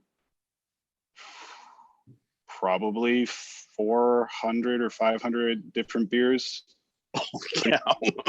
And that's just wort streams. That doesn't include barrel treatments that we also do in those tanks. So we'll take beer that's brewed off the big system, rack it out of barrels into pilot fermenters that have been purged, and then we'll do ingredient dosage rates trials with those. So that add another, probably easily double that. So like 800. And then I was a brewer before. Like I was a brewer at the brewery before. It was experimental brewer and then innovation manager. But before that, I was, you know, morning brewer, brewer trainer, overnight brewer. I did overnight for 6 months. I did cellar before that, wood cellar. Did a little packaging when I first started there. So as far as beers I've actually brewed at the brewery over 8 years, I mean, thousands. We brew 24 hours a day, 5 days a week. So even in this situation, we're still 24 hours a day. So you said you do the raw materials sourcing too. Mm-hmm. Yeah. I feel like there's got to be some interesting stories there. Like either Yeah. the most amazing thing you wouldn't expect, or like a horrific epic fail of a weird ingredient that you've innovated on. Oh, I mean, weird ingredients that's a whole different kettle of that. We can go into that in a second. But as far as like standard raw material sourcing, like going down to New Zealand for hop selection last year was pretty epic. Working with one of our partners down there, Freestyle Farms, and they're just a single farm. But we had like, I think it was 10 different lots of Nelson put in front of us, all from their farm, and granted from different sites on their farm. But the main difference was harvest date. And just seeing the progression from early harvest Nelson through mid to late was just pretty incredible right there. Just with one location, one farm, seeing the difference there. But as far as like putting weird stuff into beer, I mean, it's more trying to think of things that we haven't put into beer at this point. It's pretty bad. I remember. I guess interject. When is the Dogfish Head Brewery collab, and then what is it going to be? Are you going to ferment? What are you going to do at this point? We did one before I started, and then we did 3 collabs last year with them. So but I mean, separately, I remember for molecular gastronomy dinner we did in like 2012, we did a little pilot beer where we tried to do a pho inspired beer, and we literally boiled a calf femur in strike water. Oh. Was it good? So it was a little meaty. But I mean, we've done everything. Like I've played with every fruit you can think of, including like durian and stuff like that. Which durian I can't imagine the first person to try to eat one, because before you even get to the aroma, that fruit's just dangerous. Like they have spikes that are pretty sharp and they're heavy. So if you try to hold a durian up like this, it would go right through your hand. So I don't know who thought that was a good idea. to try and eat. But yeah. So how did the pretty durian much come through it in the beer, spice. though? So I got 2 durians. I got a fresh durian, like a whole durian, and then I got some frozen ones. And when I cut through the fresh one after I cut my finger open on the spikes, the smell wasn't as bad as I thought it would be. It was sort of like overripe cantaloupe melon to slight brie cheese. I'm like, this isn't that bad. And that's what I added to the beer. And it came across like sort of mildly fruity and musty. I mean, durian's much more textural based. But I also bought some frozen stuff, and I just opened that bag and started laughing because it did smell like a rotting body. It was pretty bad. So, I had a durian candy once, like a hard candy someone gave me. I spit out immediately. Not happening. Yeah, it's interesting stuff. But I mean, some of the weird stuff we've been playing around with recently, like I have a dosage rate for dry hopping with graham cracker now. Like we throw everything in a beer. Like 5 pounds per barrel is a pretty good medium dosage rate if you're trying to get like a graham cracker crust. We've thrown dehydrated, or they do freeze dried cream cheese powder that we've put in a beer. Yeah, if you're trying to do a cheesecake beer on nitro where you get that nice body to it, there's some things. Weird stuff though. Weird stuff. So let me rephrase that question before we take a couple other questions from the audience. If you had to pick one thing that you would never ever put in a beer again. There's a couple. So I was doing a trial actually earlier this week, and it's something that we're not going to be repeating. We've done a couple like Vietnamese iced coffee inspired beers before, and they've been just for like events, things that are not package stable, where we've added sweetened condensed milk to a finished beer, like kegged it, wouldn't dare put that in bottle or can or let it get warm or anything like that. But trying to like get a package stable version of that. And like I said, we've used dairy powders before. But earlier this week, I'm trying to do that concept, and I used low heat, non-fat dried milk powder in the kettle. And so I knew ahead of time it was probably going to clump. So I immersion blended it in some runnings, some first runnings, added it to the kettle, got it pretty well mixed in. It was great. And then right around 150 degrees, I started noticing there's like 4 or 5 inches of foam on top of the runoff. I'm like, oh, this is going to be bad once this gets to a boil, because this stuff is 38% protein. It's basically protein and milk sugar. There's no fat to kind of emulsify anything. Yeah. So I'm like, all right, I think we have some firm tap around here. I'll grab that, like an empty foaming thing. Not the best idea. It did kill the foam, but it also caused protein to drop out, stuck to the bottom of the kettle. Our pilot system's direct fire. So immediately noticed a slight burning smell. So got the mash paddle, scraped off all the stuff off the bottom before it got too bad. And then once it got above 190 degrees, it started to coagulate. And right when it got to hot break, I noticed that there were solids that were not going anywhere. I fished some of it out. It was cheese curds. Oh, Jesus. It turned to curds. And I spent the next 45 minutes with the only ladle we had at the brewery, which was tiny, ladling cheese curds out of the kettle because I didn't want to go through a heat exchanger. So to answer your question, this was as of this week, don't use dehydrated non-fat milk in beer. Just don't. That sounds like very easy advice. And we're drinking this beer that's like Reinheitsgebot right here. Like, don't add milk to beer. Just don't. Okay. That is. And don't make cheese while you're trying to mash it out. I mean, was it good cheese? Did you taste it? I did taste it. It tasted, so we joked about, once I stopped swearing after getting it all out of the kettle, we joked about making mozzarella out of it, which I've done before, and I started pulling it, and I did taste some of it, and it was lacking salt for sure.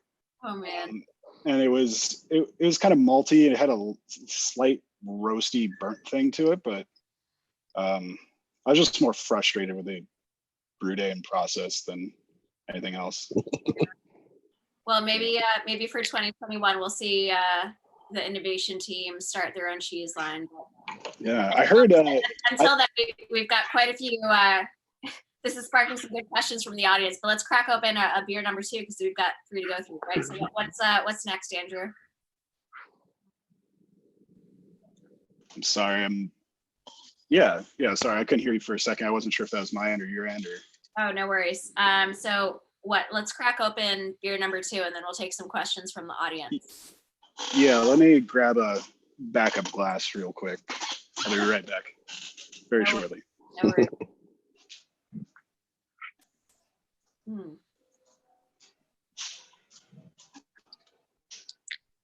I can't ever say that on a brew day I've created cheese, so I feel like that's a new level of brewing that I don't know if I want to say I aspire to that, but it might be a first. Yeah, it's I wasn't expecting to create cheese earlier this week, but it happened. All in a day's work, right? All right, so we're moving on to Mischief. Is that the next one here? Yeah, Mischief. Been around since, well, we started doing trials for Mischief back in 2009. It was, most people think it was one of the first beers we brewed, but it's not, but it's still a really good one. It's kind of evolved a little bit over the years, and as far as its hopping is concerned, but it's always been a Belgian Golden Strong Ale. It's highlighted our house Belgian yeast strain, and it's always gotten dry hopped with some New World hops. So it's a fun one. It is. Yeah, it's one of my favorite beers that I've tried recently. We've tried a bunch over the last couple of weeks here. I moved here recently from Texas, and one of the things I've been struggling to find out here is good Belgian style beers, and I've never had a Belgian strong ale that is hopped like this one, and it was just such an interesting kind of juxtaposition of the flavors, being kind of yeast forward and malty, but also having some really great well balanced hop flavor in there. So it's a really interesting beer. Is this one that you developed yourself on the system? Is this one you have an affinity for? Kind of tell us the story of this particular. So Mischief, the original one, predates my employment at the brewery, having started in 2009. The way it is hopped currently, it is something that's gone through the pilot system under my watch. Initially, it was dry hopped with Centennial, Simcoe, and Summit, if I'm not mistaken. So a little bit more old school. And over the years, we've kind of swapped it out, and now it's dry hopped with Citra and Motueka and Sterling. So, but yeah, no, this beer's always had a soft spot. It always it lives up to its name. It's mischievous in its ABV and how it comes across. It doesn't quite taste like an 8.5% beer. And like I said, what I really like about this most is this highlights our house Belgian yeast strain, which we don't brew a lot of beers these days that get into bottle or can that really highlight that yeast character. We used to a little bit more, but Mischief seems to be the last one that's probably in distribution that kind of highlights that Belgian yeast strain that's pretty unique to us. Yeah, I was gonna say I've been drinking the brewery beer since they first opened, living in Southern California, but I hadn't had Mischief in some time, and I cracked this can last night. And delicious. It's very sneaky. I love that peppery yeast character that it has. Yeah, and that yeast strain is pretty interesting. You can completely change the way it tastes depending on fermentation profile, temperature wise, less so pitch rates, but more temperature wise. And then it is also a diastaticus strain, so it can ferment dextrin. And so this is the same strain that we use to ferment Black Tuesday to 20% alcohol. So it's an interesting yeast. We're one of 2 breweries to have access to pull it, and the other brewery hasn't used it, I think, since like 2009 or 10, because they found it to be too much of a pain to work with, but works for us. That you said that's the specific yeast strain you're talking about? Yeah. Yeah. Pull it or? No. Sorry, there's only 2. There's us and one other brewery who are able to pull it from its source. Oh, got it. Oh, I see. Pull it. Yeah. Gotcha. Yeah, it's a mutated Duvel strain that a homebrewer in San Diego banked, I think in the mid 90s. It might have been the early 2000s, but yeah, its origin is Duvel. But I don't believe the standard Duvel strain's a diastaticus either. So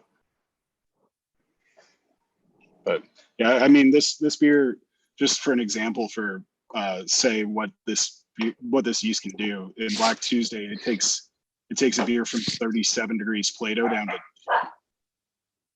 so we're seeing like 19% alcohol out of the fermenter before it goes to bourbon barrels.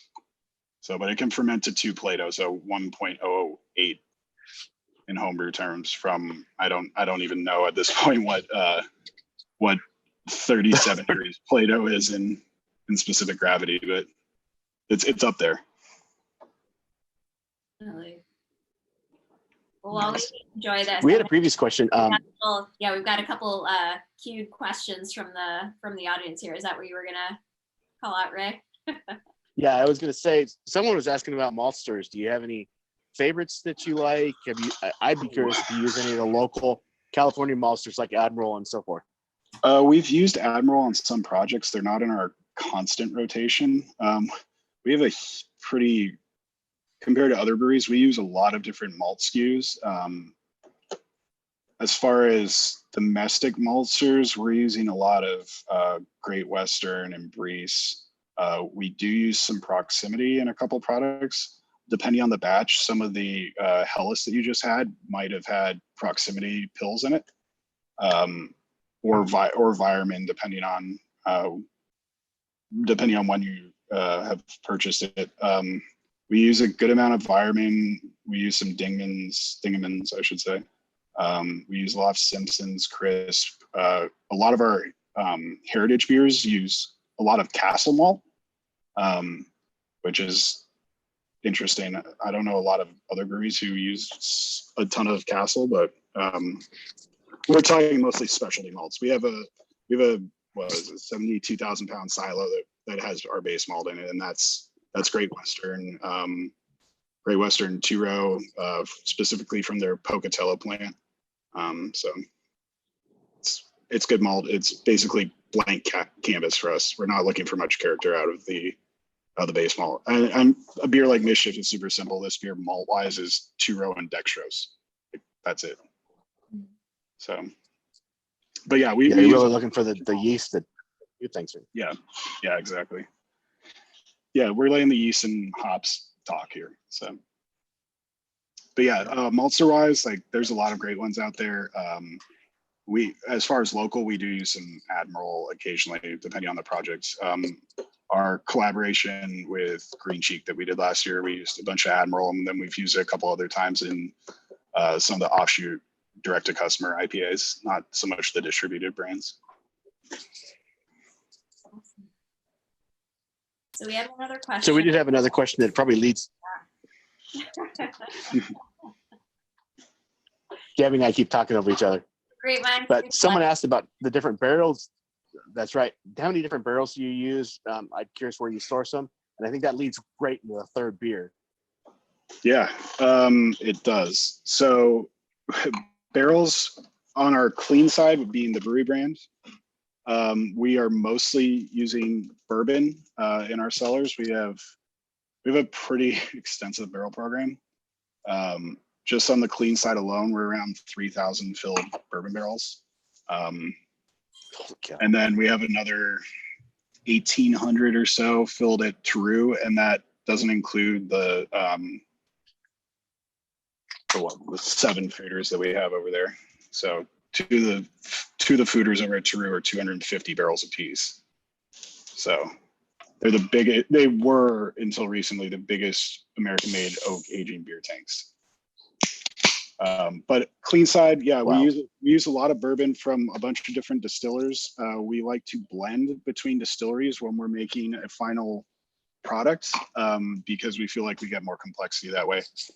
We do have some favorites, but feel that blending kind of leads to a better character overall. But yeah, we have a lot of Buffalo Trace based products. We have a lot of Four Roses. We have some Wild Turkey. Some of the older Heaven Hill products like Elijah Craig. We have some really nice Weller barrels. And then we have a couple, mostly smaller projects, non-bourbon barrels, be it Madeira, Port, Rye, Cognac. Don't have any tequila barrels right now, thank God. We do have some Scotch barrels, which both Islay and Spade side. We have port barrels. We have new French oak, new American oak, gin barrels. Yeah, pretty much name it, and we have at least one or two of them. We have jerkum barrels. I don't even know if most people know what a jerkum barrel is, but it's a type of fruit brandy. Yeah, I don't. Yeah. So, but anyways, yeah, to this beer. Bakery Cherry Pie is part of our bakery series. It's a design for distro stout that is a blend of bourbon barrels and a little bit of stainless, like fresh beer that hasn't seen barrel. This one, the one I have in my glass is, so we did a couple different batches of this, and the one in my glass is a little bit on the cinnamon heavy side. We got a new lot of cinnamon in between the earlier batch and the later batch. But yeah, so we use Michigan sourced Montmorency tart cherries in this, and then cinnamon, as you can taste, and we use a vanilla extract, which is the natural vanilla flavors on there. It's Madagascar, it's ethanol and vanilla beans, but we can't use the vanilla beans we want to use for a distributed product, just from a price point perspective, unfortunately. But we took maybe 45 different samples of natural vanilla extracts and the one that we use for this is our favorite. And like I said, it's Madagascar vanilla beans and ethanol. So, but yeah, that's why I don't know. I hate seeing like the words natural flavors on a can, but it is what it is. As long as the liquid tastes good, I'm happy with it. But we in general don't like to use extracts. Yeah, I think just as a adjunct, because I've done a handful of adjuncted beers over time. It is tough. You want to have a consistent product, but you want to have a flavorful, delicious product too. And then you got to talk about scale. Yep. I've personally never been happy with vanilla extracts that were made here at home in some capacity, versus I have very old cinnamon extracts that are only actually getting better in some cases. They're not getting worse, that I made myself. But there's just every ingredient has a little different of a process. So I mean, it makes perfect sense. It's tough. You want to have more people have your beer, but if you're focused on distribution, you can't release those flavors as readily. Yeah, I mean, at one point we're still spending quite a bit on vanilla each year, to the point where I was hanging out with Matt Brindelson at Hop Selection a couple of years ago, and he was suggesting that we should be sending people down to Madagascar for selection. But I mean, yeah, we were spending like over $800,000 on vanilla a couple of years ago, and we're still over $500,000. But yeah, well, here's the fun one. When I started like realizing prices and like looking at prices when I was at the brewery, we used to be able to get vanilla like Madagascar beans for $60 a pound, and as recently as a year ago, they were over $450 a pound.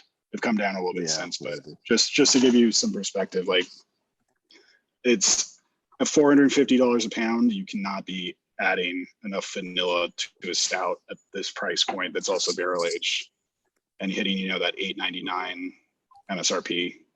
It's just not. You can't make money that way. Like any money, you can't break even that way. So that said, we have beers that we sell directly to consumer, and taking that margin back, we can add tons of vanilla into it, like actual beans, even at that price point or higher. But yeah, vanilla, when you get into adjuncts, it just sometimes, be it fresh fruit or stuff like that, you can be adding hundreds of dollars per barrel to your price point, which is, as a home brewer, it's really nice. You don't really have to think about that. But as a professional brewer who's designing recipes for, we have 80 to 90 employees right now, need to make sure that each one of them is secure and can take home a paycheck. Yeah. Speaking of that, we just have a couple minutes left. Gabby and I are going to say the same thing, I'm sure. Go ahead, Gabby. All right. Final question here. So, given the industry and the current state of events, how can we as craft beer enthusiasts support your business right now? What can we do to make sure that we can, keep getting the great beers that you guys are innovating? Yeah, for sure. There's several ways. Thankfully, we've been lucky. We've built a business of our clubs or societies. So we've been shipping to people in California and Nevada directly for years now. So we have that set up pretty robustly, and we have an online store, and we can ship our specialty beers to you anywhere in the state. We're also doing distribution in same day delivery in much of Orange County, as well as bits of LA County that's getting grown out a bit. What's been really helpful for us in this period is that we're pretty heavy in distribution. So our distribution business for off-premise has been doing pretty well. So the ways you can support us, I'm assuming most of the people watching this are in California. So if you're in California, go to thebrewery.com. You can order, I think I was checking it earlier today, we have maybe 40 or 50 different beers that you can have overnight shipped to your door. If you're in Orange County or some of LA County, you can do same day delivery if you put in your order before too. We have our what we're doing with our tasting room staff right now is we're having them drive beer to people. We haven't had to lay off a single person throughout this, which has been awesome. And then if you're outside of California, or even if you're inside of California, go to one of your favorite local stores that sells great craft beer and buy our beer. That's a simple way. We've weathered this better than I've heard a lot of my friends in the industry are doing. But definitely please support us. Enjoy tasty beer. If you live anywhere in California, we can get it to you within a day. So, well, as a fellow hoarder, we're fortunately invited to that exclusive tier a few years ago.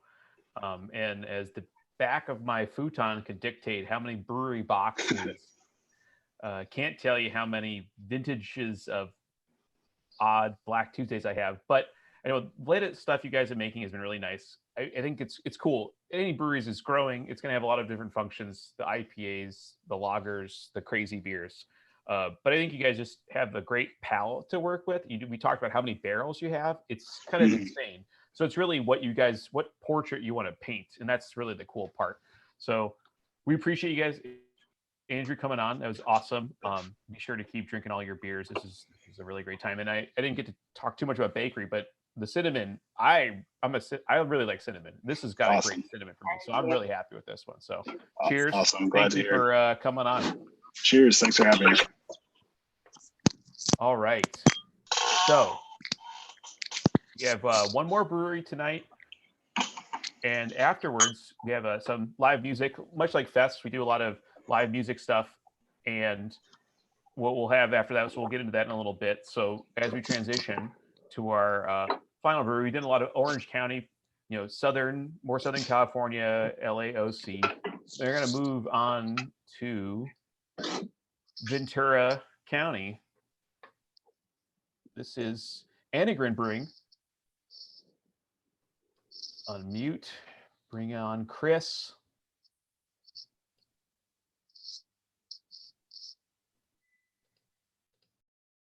Let's see if we can get Chris on the video. There it goes. There we go. Chris Anegrin. So I would say infamous. I don't know if infamous is a great word, but Chris and I, we've known each other for a while, been homebrewing for a good amount of time too. And I'd say in the last few years, really, I'll say this, he can say it, but I'll say it for him. I think it really elevated the lager game in California, really put us on the board.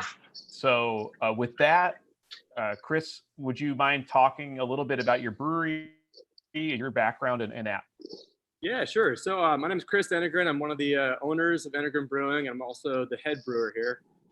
We started out around 2011 as a 3-barrel system, tiny little tasting room, 1,400 square foot building. And we started off with kind of an edge towards the German style beers, but we still did a lot of other stuff too. Our first 2 beers were, actually our first beer I put on tap was an alt beer. That's the one we have, the only beer we've had that's lasted that whole time till now on the board. We had an alt beer, and then we made an IPA just because we thought we had to, because it was California. But the idea back then was we kind of like those German breweries where they had just one beer and one beer alone, and that was kind of like what we're shooting for. At those times, they were very different. There weren't a lot of tasting rooms around. It was our little ragtag hole in the wall that was kind of the thing in the area. So we grew upon that. And then we actually opened up a 15-barrel system on a brand new new building. Started with around like 7,000 square feet. We've now grown to about 12,000. And we started doing the same thing. We kind of expanded on our current beers, and we started pushing a lot of the German style beers. And the reason for that, it's my favorite style. I love German beer. You can't really find them in many places. And we had some issues. We're going back and forth with our distributor when we first got going. It was kind of like a growing pain situation where we're trying to push our thing, and our distributors, he's telling me, hey, you know what? Knock it off with the German style beers. No one drinks that stuff anymore. You got to brew fruit IPA. That was the hot ticket a couple of years ago. And I was like, I'm done. Like, screw this. I can't do this anymore. So instead I was like, you know what? We're going to just do all lager. Everything I want to make, we're just going to make that. If we just smash this into the rocks, then perfect. We're going back to our normal job, but worked out pretty damn well. So now we're holding with that. So it's a lot of fun. It means we got to buy a lot more tanks to do anything, because beers take around like 6 to 8 weeks minimum to make. So that's been a fun thing. But outside of that, I started kind of doing I got into like the commercial brew scene from the homebrew thing when I was doing control systems, working at Medtronic doing automation control. Then I got a job working with Premier Stainless down in San Diego, which was just an awesome opportunity because I was doing control system programming on a lot of breweries, traveling the world, went to New Zealand, a bunch of other places, and doing that, learned a ton about beer. And then as I was doing that, I was still starting this new facility. Sweet. I think that's actually, it's pretty cool. I think you kind of have there's a couple of things. One is you have this great journey. I remember going to the old brewery because you've popped around the same business park a little bit. And it's a small thing, the small system, to get bigger and bigger and bigger. And I think it's also, you place your bets and you see if they pay off. And this is great. I mean, let alone you could make a great brewery and brew a great IPA or a stout or something, but to choose lagers and really just say, we're going to do this and, make the best beer, and it's going to happen. So with that, what beer, we have the lightest one, Valkyrie and American Reinheitsgebot. What do you want to start talking about? Well, let's go with the lightest one first. Okay. Do Pills next, and we'll follow it up with Valkyrie. So lightest one, pop this one right now.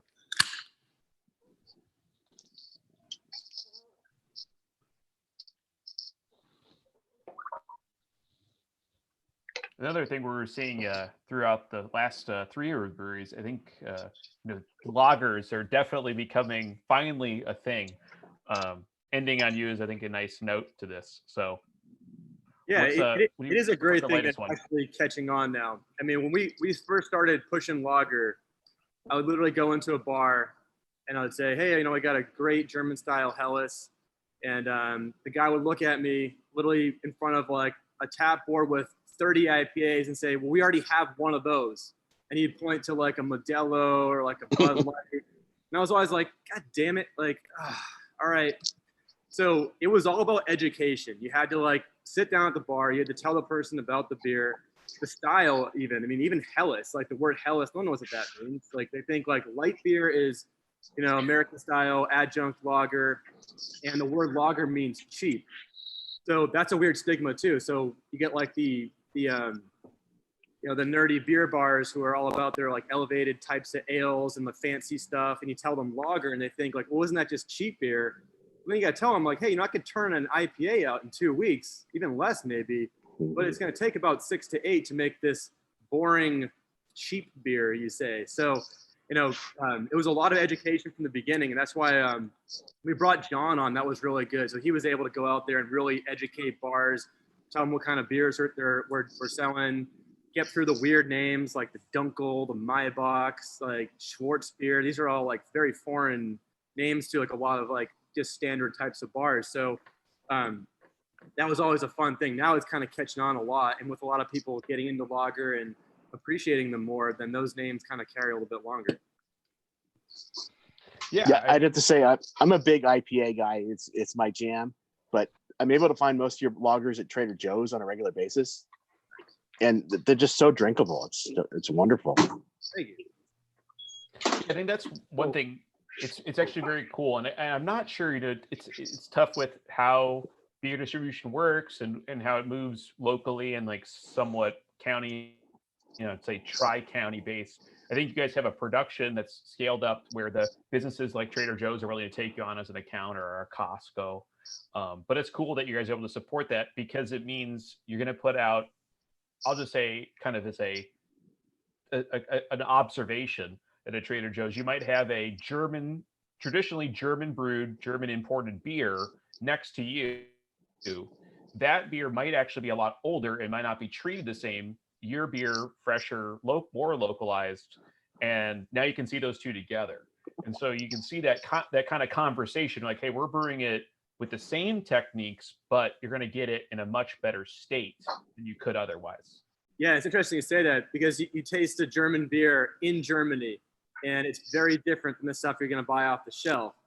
And even when we're homebrewing, we're always like, how can we get this German flavor? And we can't figure out what this German flavor is. It was oxidation. That's what it was. It was just this like weird mix of like the hops. And it's funny because in Europe, some of the people trying to make American style IPAs out there would end up putting a little bit more caramel malt and things because of the oxidation coming across from buying like a West Coast IPA. So it's just kind of like how you perceive it. But no, you're right. And that's one of the things, like you see like German style beer, and then you see like an American made German style beer, and you think like, well, one's more authentic. It's like, well, yeah, one's made in Germany, but one is also taking that boat ride, and it's not as fresh too. Cool. Maybe we go a little bit on maybe the process of making something like maybe some tips and tricks, especially this kind of beer where there's a lot of I would say like there's ingredients, of course, and high quality ingredients, but the technical stuff. Is there anything you could relate at a homebrew scale for brewing something like this? Sure. Yeah. So German beer, you'll find that it's very, very basic in the recipe stuff, like side of it. Where the complexity comes is really the process. So you take Helles. We have Hallertauer hops, and we have Pilsner malt. We use Barca Pilsner from Environment. Those are the only two ingredients we put into this beer. Now, to get like the most flavor out of this thing, because what you want to do is you want to pull the most flavor and complexity out of those two basic ingredients. There's a lot of processes you go through. Sorry, phone's ringing. Integrated Brewing. Yeah, we're good. Sorry. Can I help you? Yeah, it's fine. So what we do is we have a step mash, and we finish off with the decoction mash out. So we'll come in at around 133, do a protein rest, bump to about 145, run the whole way, and then we'll go to about 158. I'll send 2/3 the mash over the lauter tun, and then we'll do a decoction boil on that remaining 33% that's just sitting right there. I'll boil that for about 15 minutes, and that whole thing gets sent right over to the lauter tun, and that brings the temp up to 168, which is perfect for mash out. Then we'll lauter off from there. We've brewed Helles for a long time, just basic. And actually, when we first started off, it was, the progress was really, it was Pilsner malt and then some Munich malt to get that complexity we wanted to get out of it. And then we started dropping the Munich malt. And then we started messing with some decoction mashing. And there's a big difference between that. A lot of people will say like there is no difference, or the malts are modified, you don't need to do that anymore. I disagree. We run the same exact beer, and they made a switch over. And I'm talking to my brother, he's drinking a liter mug, and he was like, what the hell is different with this beer? I'm pounding it, and it tastes so much fuller. And I was like, holy crap, you just said what decoction really shows.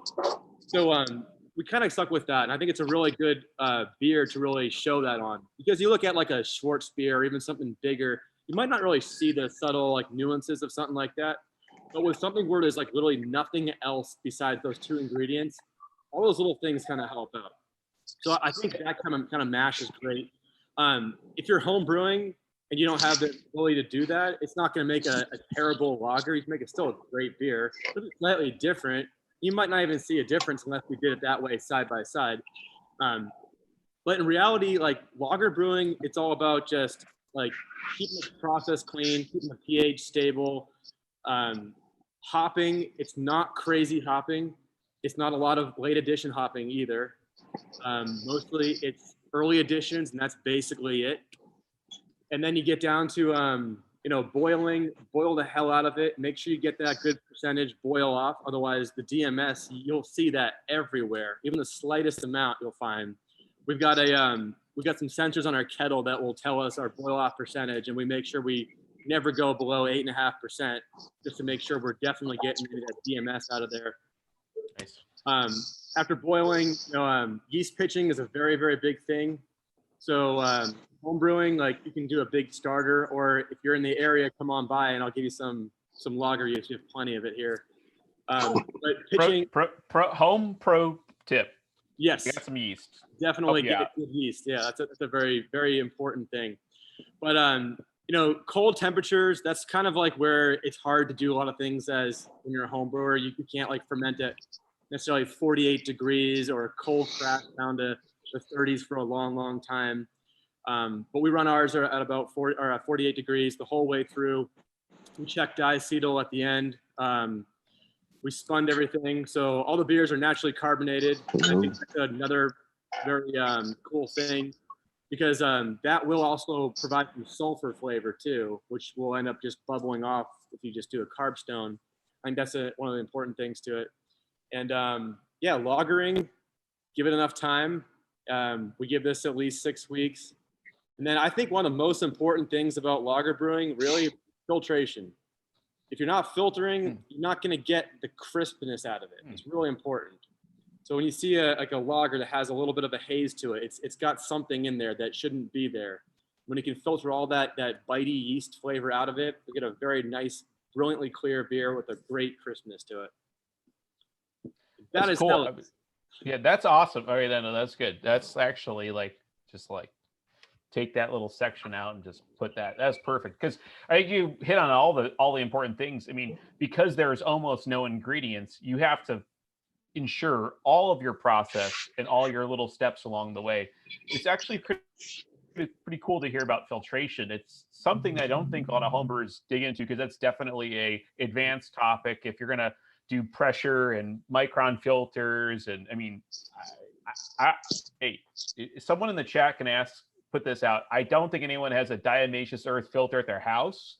I'm guessing no, but maybe. But no, it's great, and it's cool to hear that you've actually done some of those tests. You've done you over time, as you evolved the brewery, you saw those technique things make the beer better, and you saw it in the customer too. So that's very cool. I think Helles was the one beer we've probably tweaked so many times, but on the smallest bits. I mean, down to batch whatever revision is, we tried the pH a little bit lower or something. So we've been doing a lot of fine tuning. But yeah, in the beginning, it started off with a lot of specialty malts. We were biofining it. We started bringing the recipe down to a basic, Pilsner, still doing biofining. Then we got a lenticular filter. That was terrible. It was a pain in the ass to deal with. I think Chapman Crafted was it Chapman or yes, it was Chapman. Yeah. Chapman brought up don't do a lenticular filter. So anyone thinking about brewery, just got this thing, and we were finding it, and then we're lenticular filtering it. It was getting clogged because I was using the hardcore, very fine, filter pads in there. So then we end up buying this pressure relief filter, which is just absolutely awesome. We can filter all of our smoked beers, doesn't taint anything. But for home brewing though, if you've got if you're brewing Helles, biofine it. It's not going to be a problem. When I'm saying like filtering will make it better, I'm talking about the couple percentage points. Yeah. Like you go from step mashing or from single infusion to step mashing, you've gained a couple more points there. You go from that to doing some different boil techniques. You got some more things. You got the lagering time. Spunding, I think, is a really cool one too, and that you can do at home. Just don't blow your kegs up. Just get the nice. They make some homebrew ones now. I think they have valves that you can just attach the gas out, and it'll off gas for you. So. Exactly. I remember when I was home brewing, the worst thing was I had all this flat beer in the garage, and I come home to roll carbonate all these kegs, and it was terrible. But if you can just screw a little fitting on there, one, you've just saved yourself a whole mess, and two, you get a much better tasting beer with a lot better foam head on it too. The head retention comes out a lot better. So yeah, it's all possible. But at the end of the day, to test that the Helles works or not, you have to put it in a liter and drink the whole thing. And if you want another liter, it works. If you're, I'm kind of over it, then maybe go back and fix something. But this should be a beer you can drink constantly. So to segue on beers you can drink constantly, I think what you want to do next is the American or a Heinz-Gebot. Is that Sure. one? Let's talk about that. Yeah. So a lot of storied history here for a beer that's only about 8 days old. So go for it. Okay, so this beer is a series that we do, and we pick breweries that, you know, we have the same kind of interests with, you know, lager programs. And our idea was to recreate like authentic German style beers, but only using American ingredients. And we call it American Reinheitsgebot because if you look at the Reinheitsgebot, it's water, hops, malt, yeast. In American lagers, you're using corn or rice, and you get this different beer altogether. And I'm just not a big fan of that style in general. So, but really, back in the old days, American style lager was really German style lager coming from German immigrants. Came to America. What they have is they've got 6-row barley, which is basically tough to deal with. And they've got rice and corn. They didn't have the Reinheitsgebot rules on them, so they could do a little bit, you know, more to deal with it. And this is how you got, you know, Budweiser and the typical American style lagers. So now with a lot of good craft malting companies, a lot of American grown hops, we kind of want to say, like, what would these German guys do if they came to America now and they had Admiral malting, so they had some cool hop farms? What kind of beer would they make? They'd probably make their same style, German style Pilsner, but they'd be using these new malts. So this is where this beer comes in. So rotation number 1, we did it with Figueroa Mountain. We did a Vienna style lager. Number 2 was with Epig. We did a Fest beer.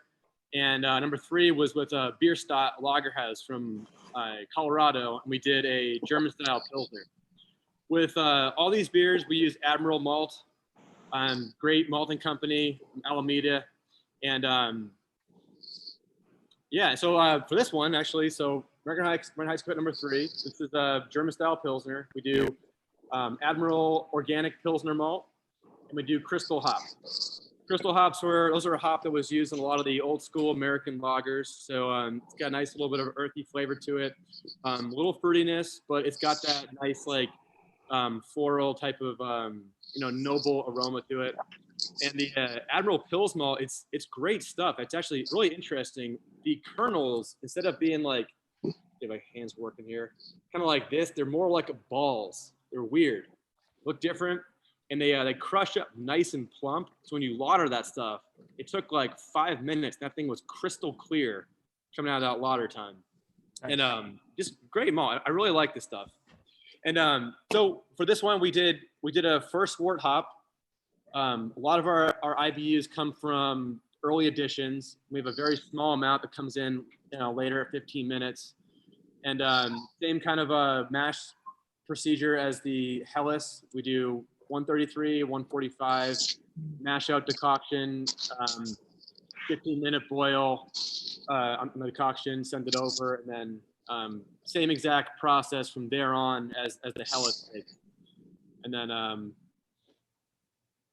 yeah, and then we filter it and it comes out super brilliant, which is awesome. And yeah, I'm really happy with this one.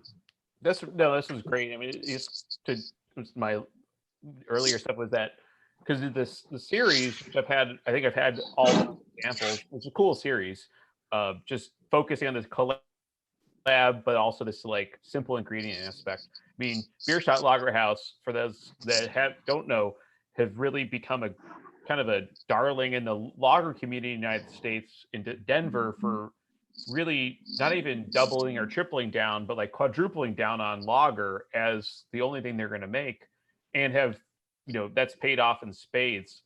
They're one of the, you know, as a reference, like if you're going to drink a lager in the United States, or craft lager in the United States, it's probably where you're going to get it from. So it was really cool that they wanted to work with you guys. I think it says a lot about both breweries, both great breweries doing it. I think this beer, I think you can say more, but you've had trouble getting enough cans out even because it's been so popular.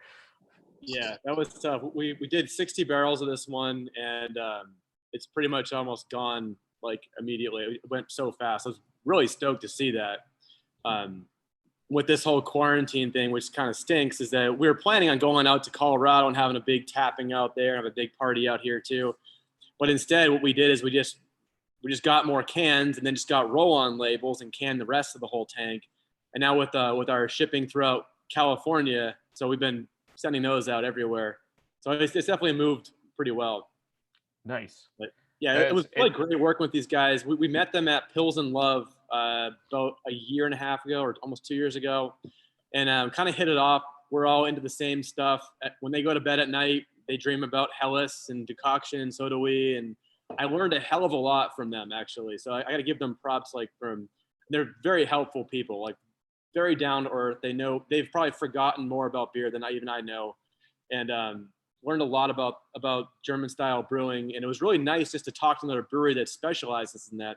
There's a lot of good breweries out there that make some really good lager, but when you're asking questions like, how do you do this decoction step, or how is this better, you're not going to really find many people who are, really putting all their eggs in that basket alone. And this is kind of like what they're focused on. So it was a lot of fun. We drank a lot of beer together. So hopefully we can do that again. We're going to grab one question from the chat, and then we're going to do our last beer. So the question, I think this is a good one, and especially for home brewers, I think this is like critical. How would you describe your diacetyl rest process? Diacetyl, removing that in general.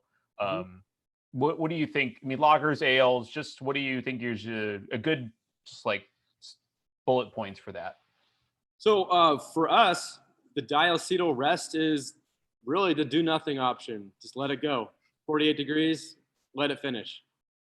We have like a spectrophotometer, so we'll actually distill it and we'll test when that's done. Which, without that, it's kind of scary because it's gonna take some extra time. But for instance, let's take Helles. We'll get final gravity in probably about 10 days, 7 to 10 days, final gravity. Diacetyl clears always around day 12, 13. And we've watched it the whole time. We've plotted it all. We kind of know that like with this kind of curve down, we'll see the diacetyl be at below like the threshold or below 0.01, which is like nothing, absolutely like zero diacetyl in it by a certain day. So we'll always test it like a couple days after it finalizes, and it's 2 consecutive points. But if you're homebrew and you want to do this, do the same exact thing, and you could just try the refrigeration / warm test if you want to do it that way. And take a sample, like cool one down, heat one up, cool it back down, and then sample them side by side. And if this doesn't make any sense, just Google the diacetyl test, the smell test, and you'll see it's very easy to do. And you can find out that way. It's usually, if you've got it in there, it's very easy to see it at that point. But if you want to do a diacetyl rest on this thing, I would say, if we're fermenting down to 10.9 final gravity, I would just start letting the thing free rise at around like 10:20, 10:15 even, and that will probably take it over and finish it off. But a reason for not doing a diacetyl rest on us is that if I can spun the tank at 15 psi and let it carbonate out the whole way through, then I'm going to get a lot more carbonation in that beer, as opposed to doing it where now I'm spunning the thing when it's at 55 to 60 degrees and doing the diacetyl rest. So I won't get that much CO2 out of it. I'll have to supplement with the the carb stone, which is fine. I mean, we'll do that if we have to polish it off a little bit. But yeah, it's just a lot easier that way. And you get you more sulfur too. So colder temperature, all that flavor that's bubbling off that airlock or that blow off arm, that's all going right back in the beer.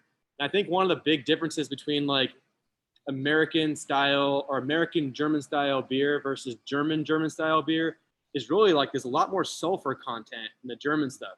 And I think a lot of guys will even say like, oh, I don't want the sulfur in my beer at all. And it's like, no, you want a little bit of that. We should try to get a little bit more if we can. Cool. So that baffling to the question. So I got excited. Yeah. Well, the question was, I think you think you nailed it.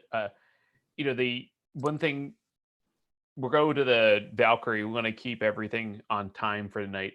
Let's do the Valkyrie. So let's go into that. We'll end it with a couple more homebrew questions, and then that'll be it. So let's talk about Valkyrie. I want to say, and I could be wrong, but I think Valkyrie was the first Anagram beer I ever had.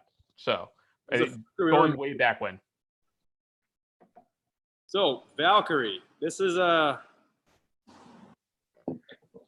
interesting one. So when we started homebrewing, we always loved the German style beers.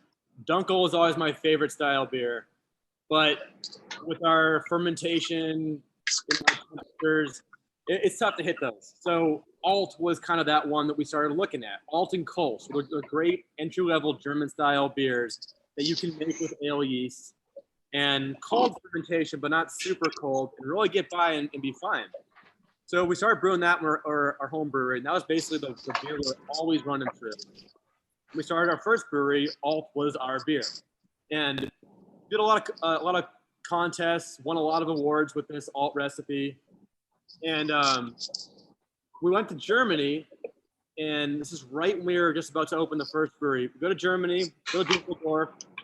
Düsseldorf is where all the Alt breweries are, and it's literally like a small block, and there's like 20 breweries down there. We hit them all up. And the first thing we thought was, what the hell are we making? This is not what we're making. This is like, we're making Alt beer at home, but this does not taste like Alt beer that we're accustomed to. Ours is a lot more malty. The ABV is a little bit higher too.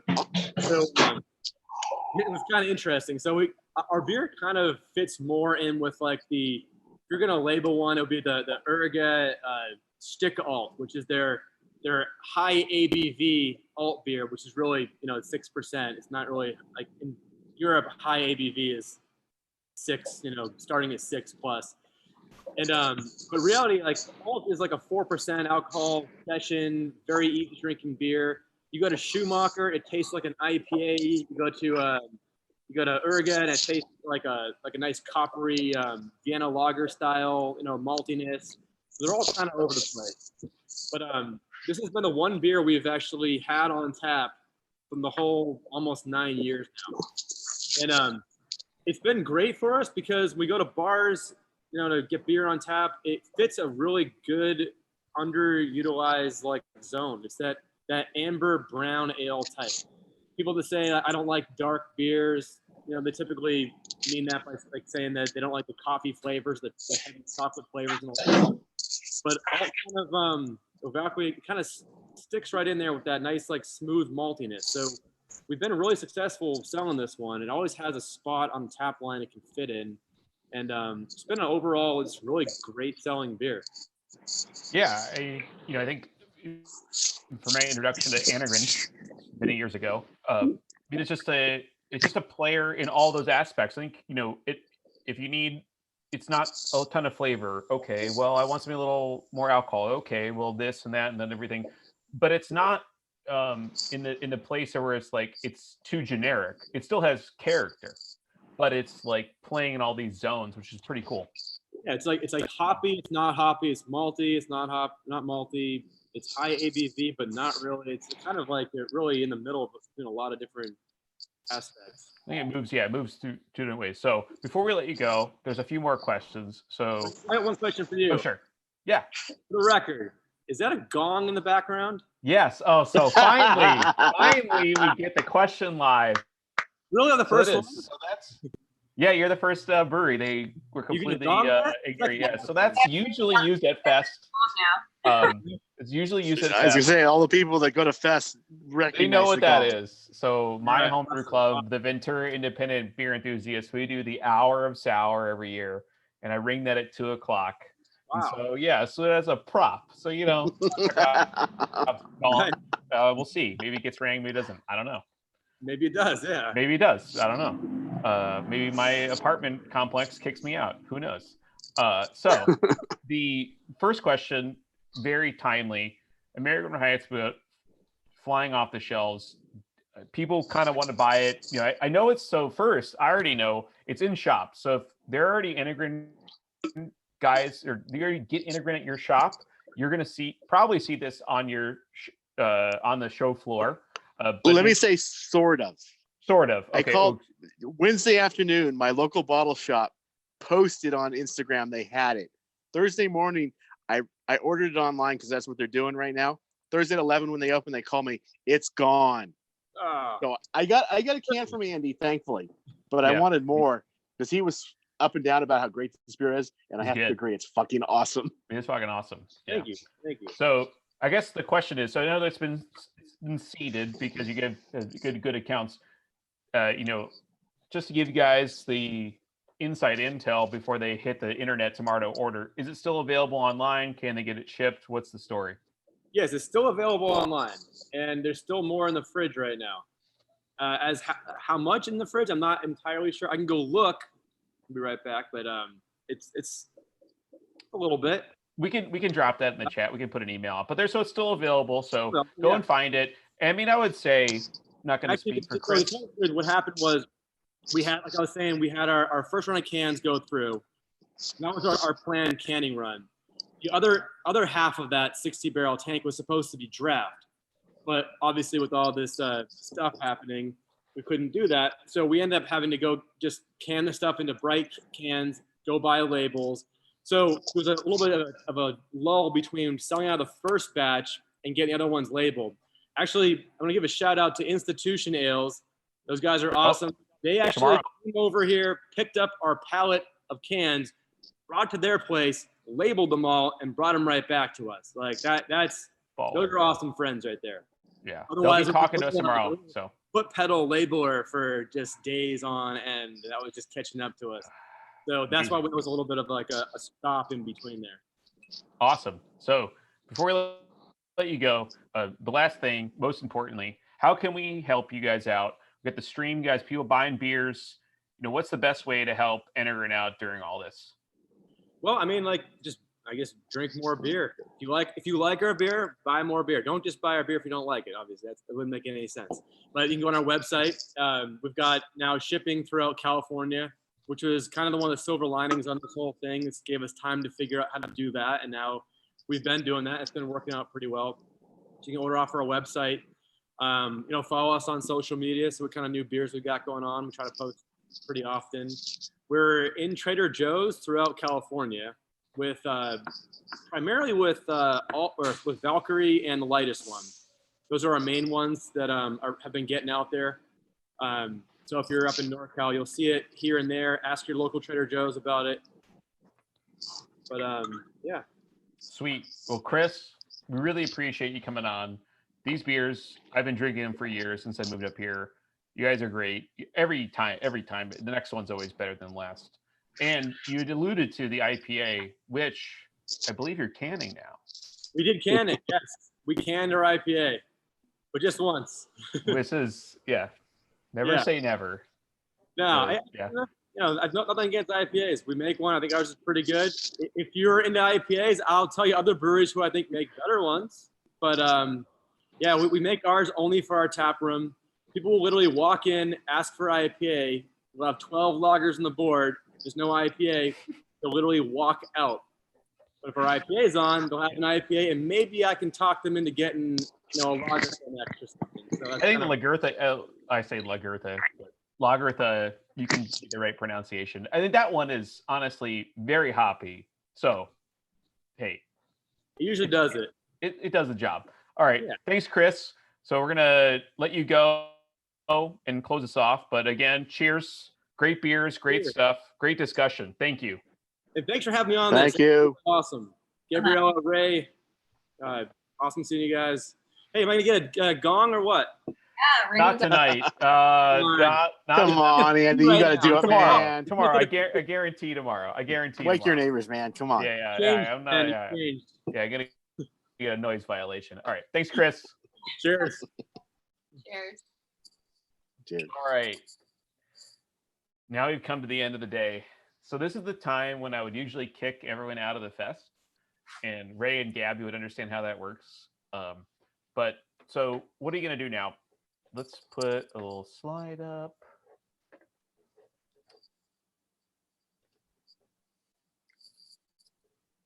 So why won't you ring the gong?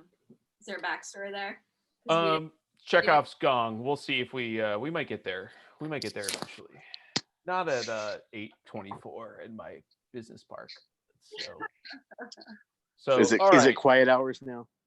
Well, I don't want to get evicted. Let's push past Ray. All right. So YouTube is going crazy. Gong. Yeah. Well, that's why I put it behind me. Okay. So I appreciate everyone showing up. We had a great stream tonight. It was actually way more attendance than I thought. Thank you guys. I know you guys want to be camping. I know he's gonna do everything, but to be honest, this is what we have to do, and we're gonna make the best of it. And we have way more stuff to do. So tonight, I bet there's gonna be a ton of Zooms, tons of Hangouts, and go there and talk to your friends, and stay safer at home. Brewing tomorrow. You're probably brewing.